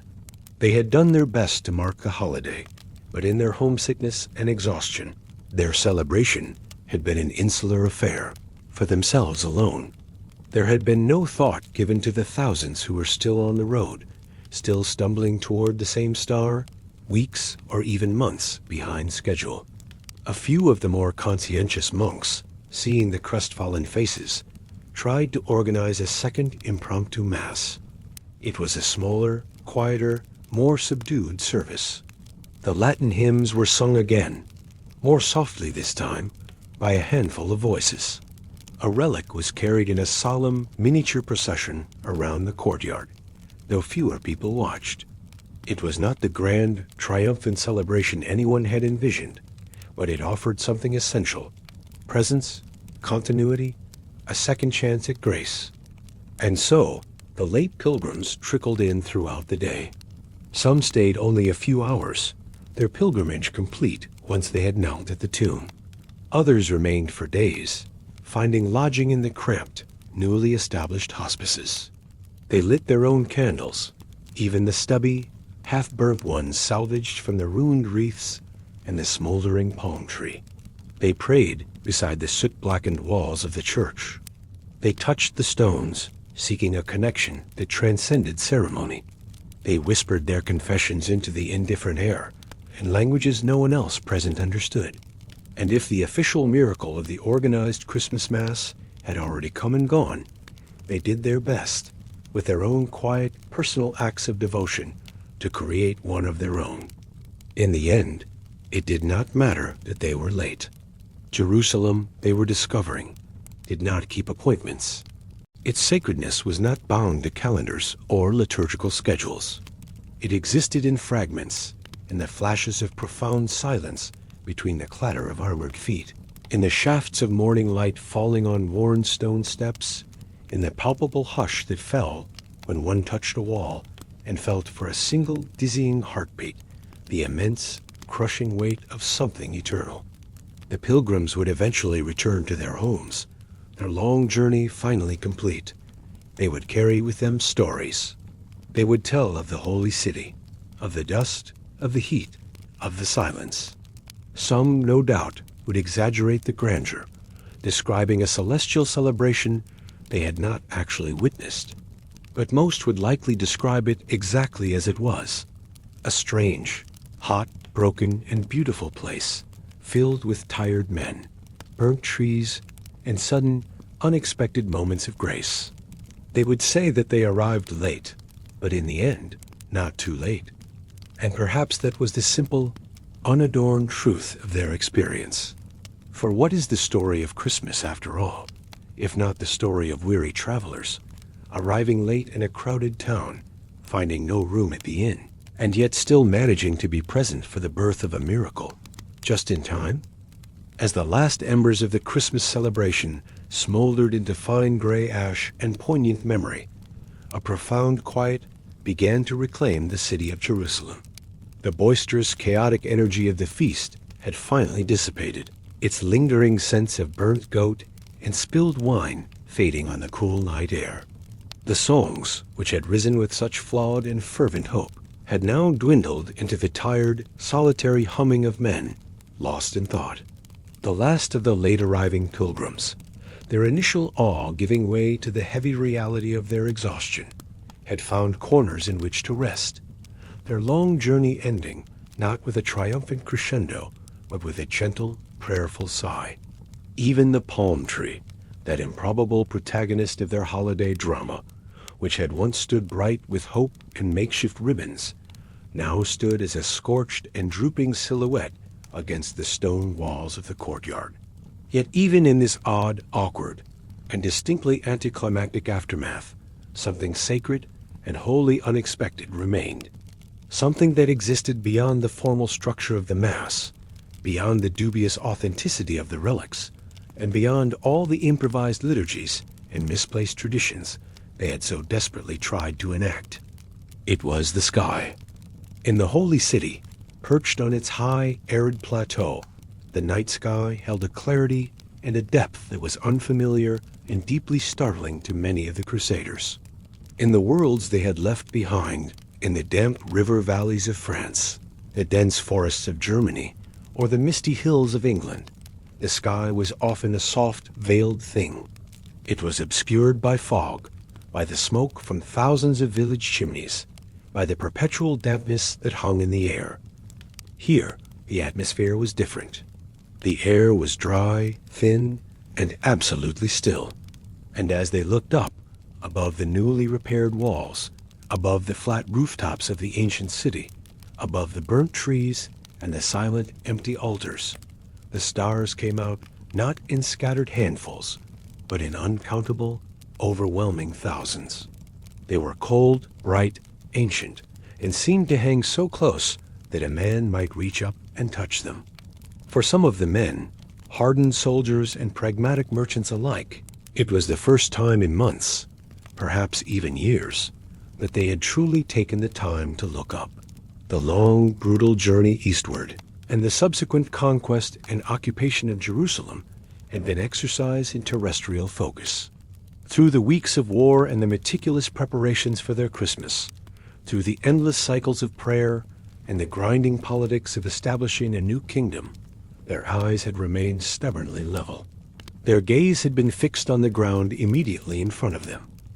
On the next step of the march, on the crumbling section of a wall that needed defending, on the face of an enemy, on a plate of food, on the words in a prayer book. Their world had been one of immediate tasks, immediate threats, and immediate purpose. But now, with nothing left to prepare and no more songs to sing, a collective instinct guided them. They tilted their heads back, stretched the stiff muscles in their necks, and stared into the silent, fathomless vastness overhead.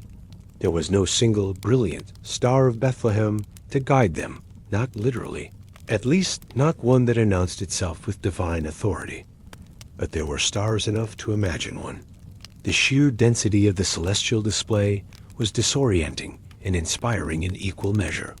Some of the younger pilgrims, their hearts still full of the unblemished wonder of their faith, whispered to one another, pointing their fingers upward, asking in hushed tones which of the shimmering points of light might have been the one that led the Magi across the desert.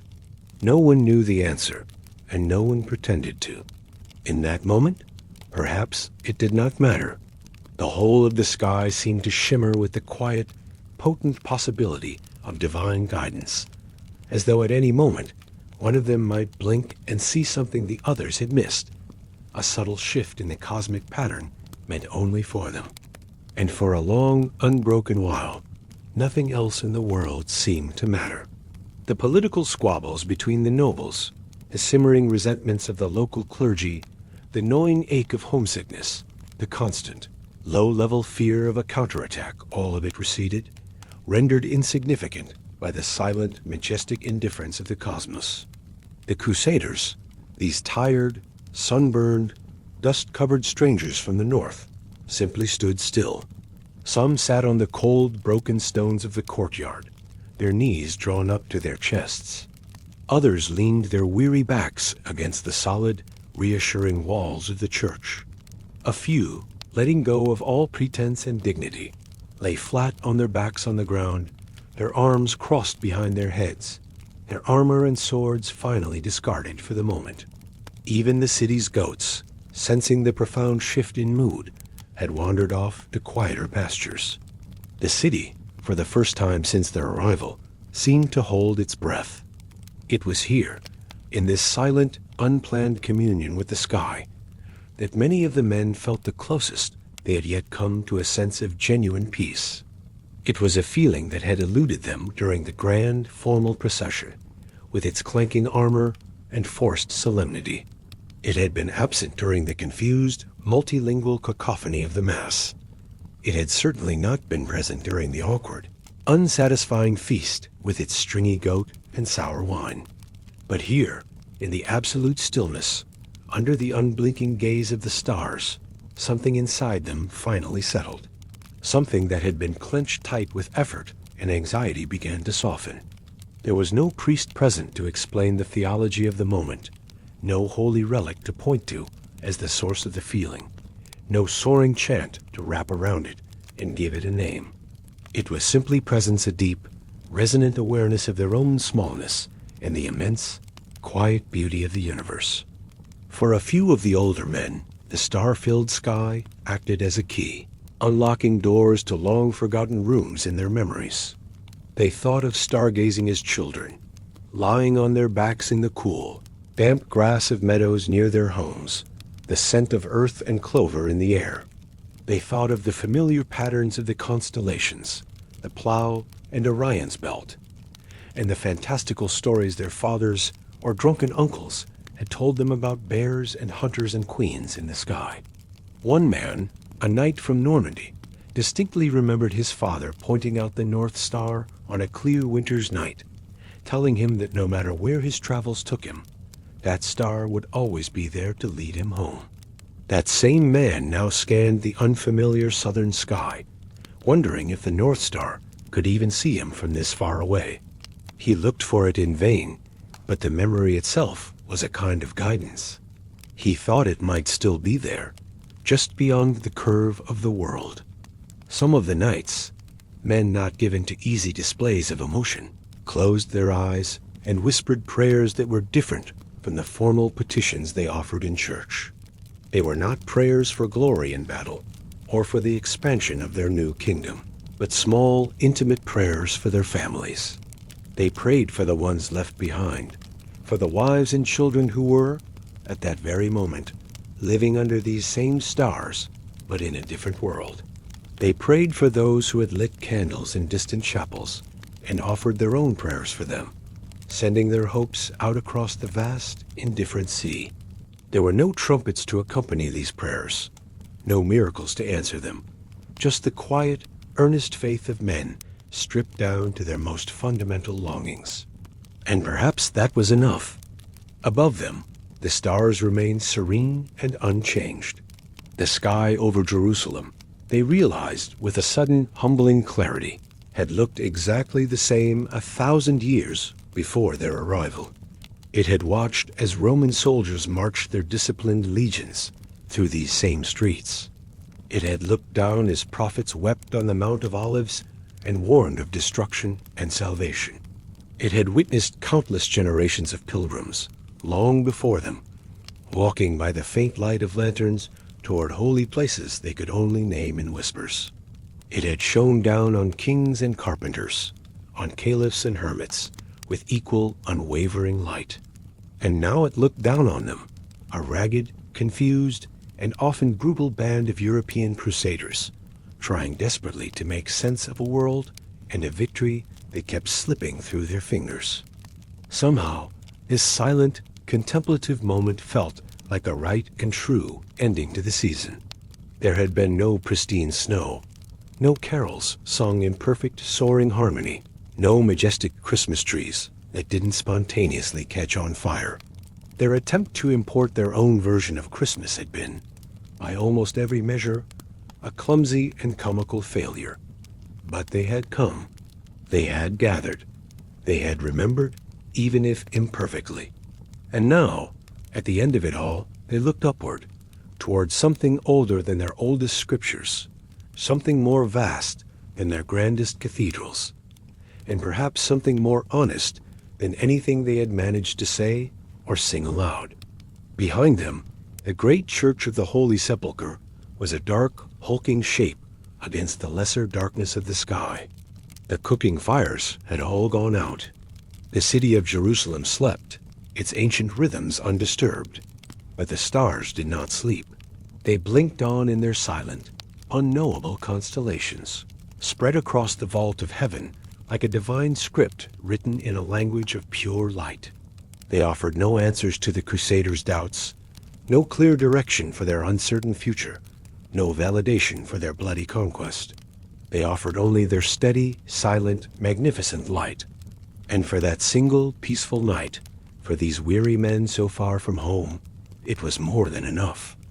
The dawn that followed the Crusaders' first Christmas in Jerusalem was quiet, almost careful in its arrival.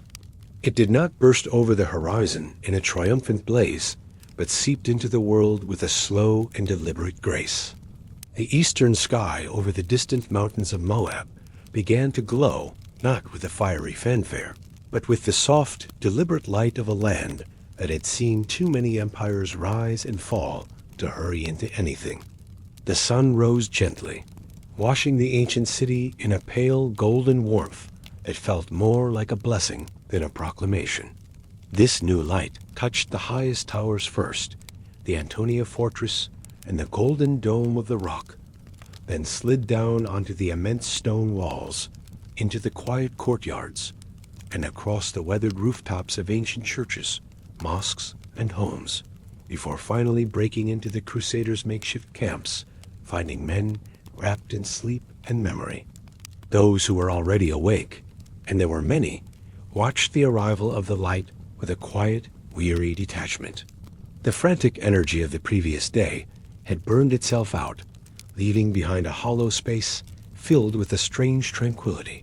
Some men stood with their heavy wool cloaks wrapped tightly around them, still chilled from the long night spent on cold ground. Others had not slept at all. Their vigil kept beside the fading, orange coals of last night's fires, their eyes heavy-lidded, their boots and leggings dusted with a fine gray powder of ash from both the hearth and the ill-fated palm tree. In the clean, forgiving light of this new morning, the city looked almost peaceful. The chaos of their celebration seemed a distant dream. The angry burn marks on the palm tree were just deep shadows now. The empty wine jugs scattered about were no longer symbols of desperate festivity or subsequent failure. They were just vessels, empty and waiting, like the men themselves, to be filled again. Within the cavernous, cool interior of the Church of the Holy Sepulchre, the monks had already begun to stir.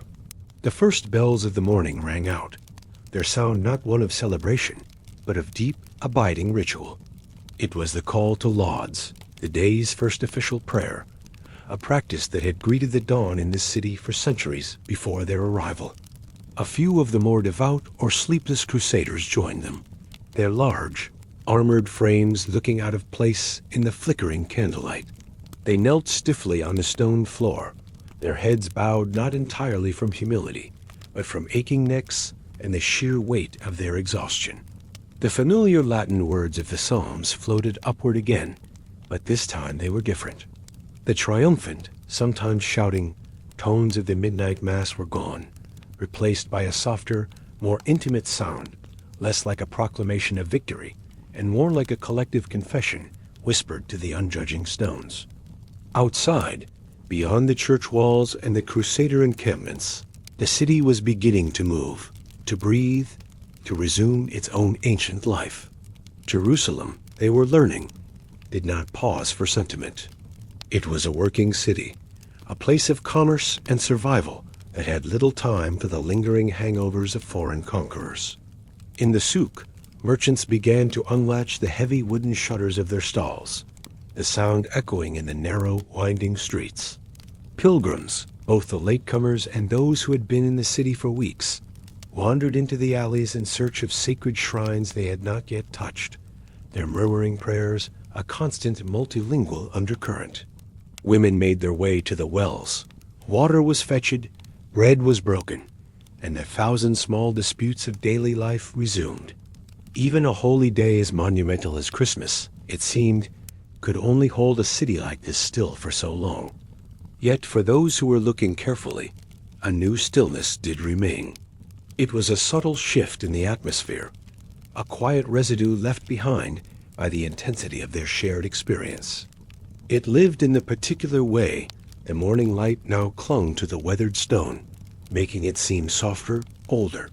It could be heard in the quiet murmur of soldiers, speaking to one another more gently than usual, their voices lacking the hard, barking edge of command. It could be seen in the slow, rhythmic movements of the monks as they swept the church floor, their actions not just a chore, but a form of contemplative practice. Even the city's notoriously aggressive pigeons seemed more dignified, cooing from the rooftops with a less demanding tone. Something had shifted, not dramatically, not permanently, but just enough to notice. A few of the Crusaders, drawn by a kind of morbid curiosity, wandered back to the courtyard where the now blackened palm tree stood as a silent witness to their folly. It had survived the night, if not the candles. In the clear morning sun, its scorched trunk still reached stubbornly upward, a skeletal finger pointing toward the heavens. Someone, in a final act of defiant decoration, had tied a small strip of red cloth to one of the lower, unburnt branches. It fluttered gently in the morning breeze, not festive, not celebratory, but simply there. A strange, lonely banner for a strange kind of Christmas. One night, a man from a long line of French nobles leaned his broad back against a sun-warmed wall, squinting into the hazy distance. From his vantage point on the western hill, he could clearly see the gentle slope of the Mount of Olives. He knew the stories, of course every Christian child did. He knew of Christ's agony in the garden, of the betrayal, the ascension, the prophecies of the end times. The weight of centuries of theology and faith rested on that small, dusty hill, but none of it felt particularly real to him at that moment. What felt real was the solid stone under his feet, the faint, comforting smell of bread baking in an oven somewhere nearby, and the dull, persistent ache in his shoulders from too many nights spent sleeping in his armor. The sacred was a story. The ache was a fact. Nearby, a stray cat, sleek and silent, crept into the courtyard. It moved with the fluid confidence of a creature that owned the territory it walked on. It sniffed disdainfully at the remains of the feast, ignoring a bowl of cold lentils, and with a thief's swiftness, stole a small bit of leftover goat before disappearing back into the deep shadows of an alleyway. No one made a move to stop it. The cat, like the city itself, seemed to take what it needed and move on, unconcerned with the grand dramas of the men who currently occupied its space. In another corner, a priest sat cross-legged on a stone step, quietly writing notes into a small, leather-bound book with a piece of sharpened charcoal. He was not recording grand events or theological insights. His notes were simple, mundane observations. The mildness of the weather, the approximate turnout for the Mass, a mention of a broken ceramic cup, a list of the hymns they had attempted to sing. Perhaps he believed that future generations of their order would want to know precisely how the first Latin Christmas in Jerusalem had unfolded, in all its flawed detail. Perhaps, more likely, he wrote only for himself, a way to process the chaos and pin down the ephemeral moments before they vanished entirely. A few of the late arriving pilgrims, having missed the main celebration, held their own small, informal gathering near the entrance to the church. They stood in a tight circle, their heads bowed together, and sang a hymn quietly, their voices blending in an off-key but deeply sincere harmony. A Crusader knight, passing by on his way to his post, paused for a moment, listening. He didn't understand the dialect. It sounded like something from the Low Countries, but the simple, plaintive melody stirred something in him. A faint echo of the previous night's longing. He didn't stay long, just for a breath or two, just long enough to remember it. As the sun climbed higher in the sky, the gentle golden light of dawn turned harsh and white again. The forgiving shadows of early morning shortened and vanished. With the change in light came a change in mood. The brief truce with routine was over. Across the Crusader-held sections of the city, armor was being strapped back on. Orders were being barked in loud, commanding French. Schedules and duty rosters were being consulted. Jerusalem, holy or not, still had to be managed and defended. There were gates to guard, food to ration, political rivals to placate, and a facade of confident diplomacy to maintain. Christmas was officially irrevocably over, but the memory of it, like the faint scent of incense, lingered. It lingered in the smell of old wax that still clung to the stones of the sepulchre.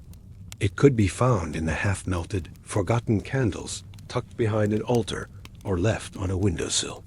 Most of all, it lived in the strange, persistent silence that still existed, stubbornly, between the rising noises of a city resuming its ancient routines. It was a silence that held the memory of their effort, a quiet that said, for one night, against all odds, they had tried. Awkwardly, imperfectly, but they had tried.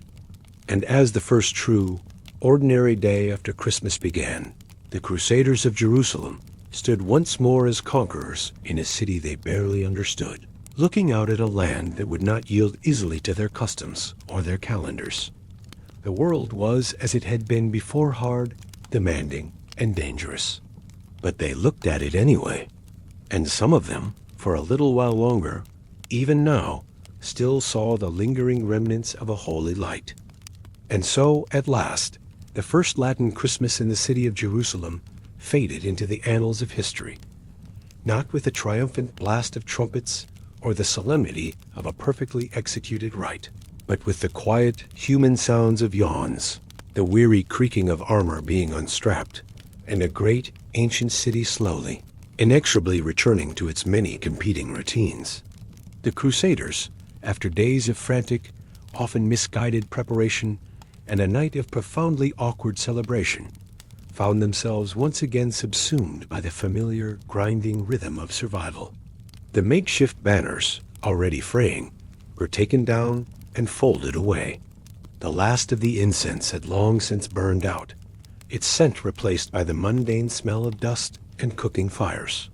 The goat, a silent and judgmental observer of their festivities, had finally been persuaded to leave the altar area alone, likely in search of something more interesting to chew. The great, strange holiday was over. What they had built over the preceding days was not, by any objective measure, a perfect holiday. It was, by any fair accounting, a chaotic affair, improvised at every turn, culturally misaligned, culinarily undercooked, and as the evidence of the scorched palm tree attested, slightly flammable. The decorations had been strange, an assortment of personal trinkets, military hardware, and stray vegetables. The chosen tree had been a botanical and theological compromise, one that proved dangerously prone to catching fire. The singing, though heartfelt, had mostly been inspired guesswork, a cacophony of competing dialects and forgotten verses. But as the new day settled upon them, none of that seemed to matter now. The memory that lingered was not of the mess, but of the meaning. It was not the flawed performance that stuck in their minds, but the sheer, stubborn weight of the effort. These men had carried the idea of Christmas with them across continents, a fragile and precious piece of cultural luggage. They had protected it through the bloody chaos of battle, through the searing heat of the desert, through the gnawing pains of hunger and the delirium of fever. They had carried it not as a physical object, but in the deep repository of memory, in the comforting structure of ritual, and in the quiet, persistent hope that something sacred could still be brought into existence, even in the most broken and unfamiliar of places. And when they finally arrived in the holy city, a place they had only ever known through scripture and song, they had planted their tradition not in the hallowed stone of the great churches or in the complex theology of their scribes, but in the simple, humble things. A shared bowl of food passed between comrades, a whispered hymn sung to a half-remembered tune, a poorly tied ribbon fluttering bravely on a scorched and dying tree. They did not, and perhaps could not, understand the city they were now in, not really. Jerusalem possessed a holiness that was far older and more complex than their own. It had been sacred long before they arrived with their swords and their Latin rite, and it would remain so long after their fledgling kingdom had crumbled back into the dust. It was a place layered with 1,000 competing beliefs and irreconcilable contradictions, a city where sacredness didn't always obey the rigid rules and clear-cut certainties they had brought with them from the West. But even so, in their own clumsy, arrogant, and deeply human way, they had tried to carve out a moment of peace within its ancient, unyielding walls. And that effort, however flawed and incomplete, was real. For one night, maybe two, if one counted the strange, quiet aftermath, they had stopped measuring their lives by the grim calculus of battles won and banners captured. They had paused the endless, anxious counting of relics and the proud recording of noble lineage. In the flickering firelight, surrounded by the ghosts of their own traditions, they had allowed themselves to remember. They remembered families, friends, and fields awaiting a harvest they would never see. They remembered the feeling of snow on their faces, the specific warmth of a fire in a familiar hearth, and the sound of songs sung by people who had no idea where Jerusalem even was on a map. For a few brief, precious hours, they became not conquerors or pilgrims or nascent kings, but simply people tired, nostalgic, clumsy, and vulnerable people, trying desperately to hold on to something recognizably human in a land that felt impossibly, overwhelmingly ancient. And now, as the last fire died down into a bed of pale, glowing embers, and the last whispered prayer was offered up to the silent stone, the Crusaders slept. Their slumber was as varied as their origins. Some lay on the flat rooftops of the houses they now occupied, the vast, starry sky their only ceiling. Some curled up in the cold, shadowed cloisters of a commandeered monastery, their bodies fitting awkwardly into spaces designed for smaller, more contemplative men. Others, the common soldiers, simply tucked themselves into their rough wool blankets beside stone walls that were still radiating the faint warmth of the previous afternoon's sun. Their swords, for once, rested beside them, but not within immediate instinctive reach. Their boots, caked with the dust of a holy and unholy land, sat quietly by the door. Even their armor, hung from pegs on the wall, seemed to breathe a little slower, its metallic presence less threatening in the deep quiet of the night. Above them, the stars blinked on again, indifferent, ancient, and steady. The same sky that had once watched over Bethlehem now watched over them. There were no angel choirs to break the silence, no single brilliant star to offer them guidance. There was just the soft, pervasive hush of a desert night and the sound of men dreaming. And maybe, in the private, unguarded theater of those dreams, they were finally home. Maybe they heard the clear, sharp bells of a village chapel ringing across a frozen field. Maybe they saw the delicate tracery of frost on a window pane, or a thick blanket of snow on a familiar rooftop.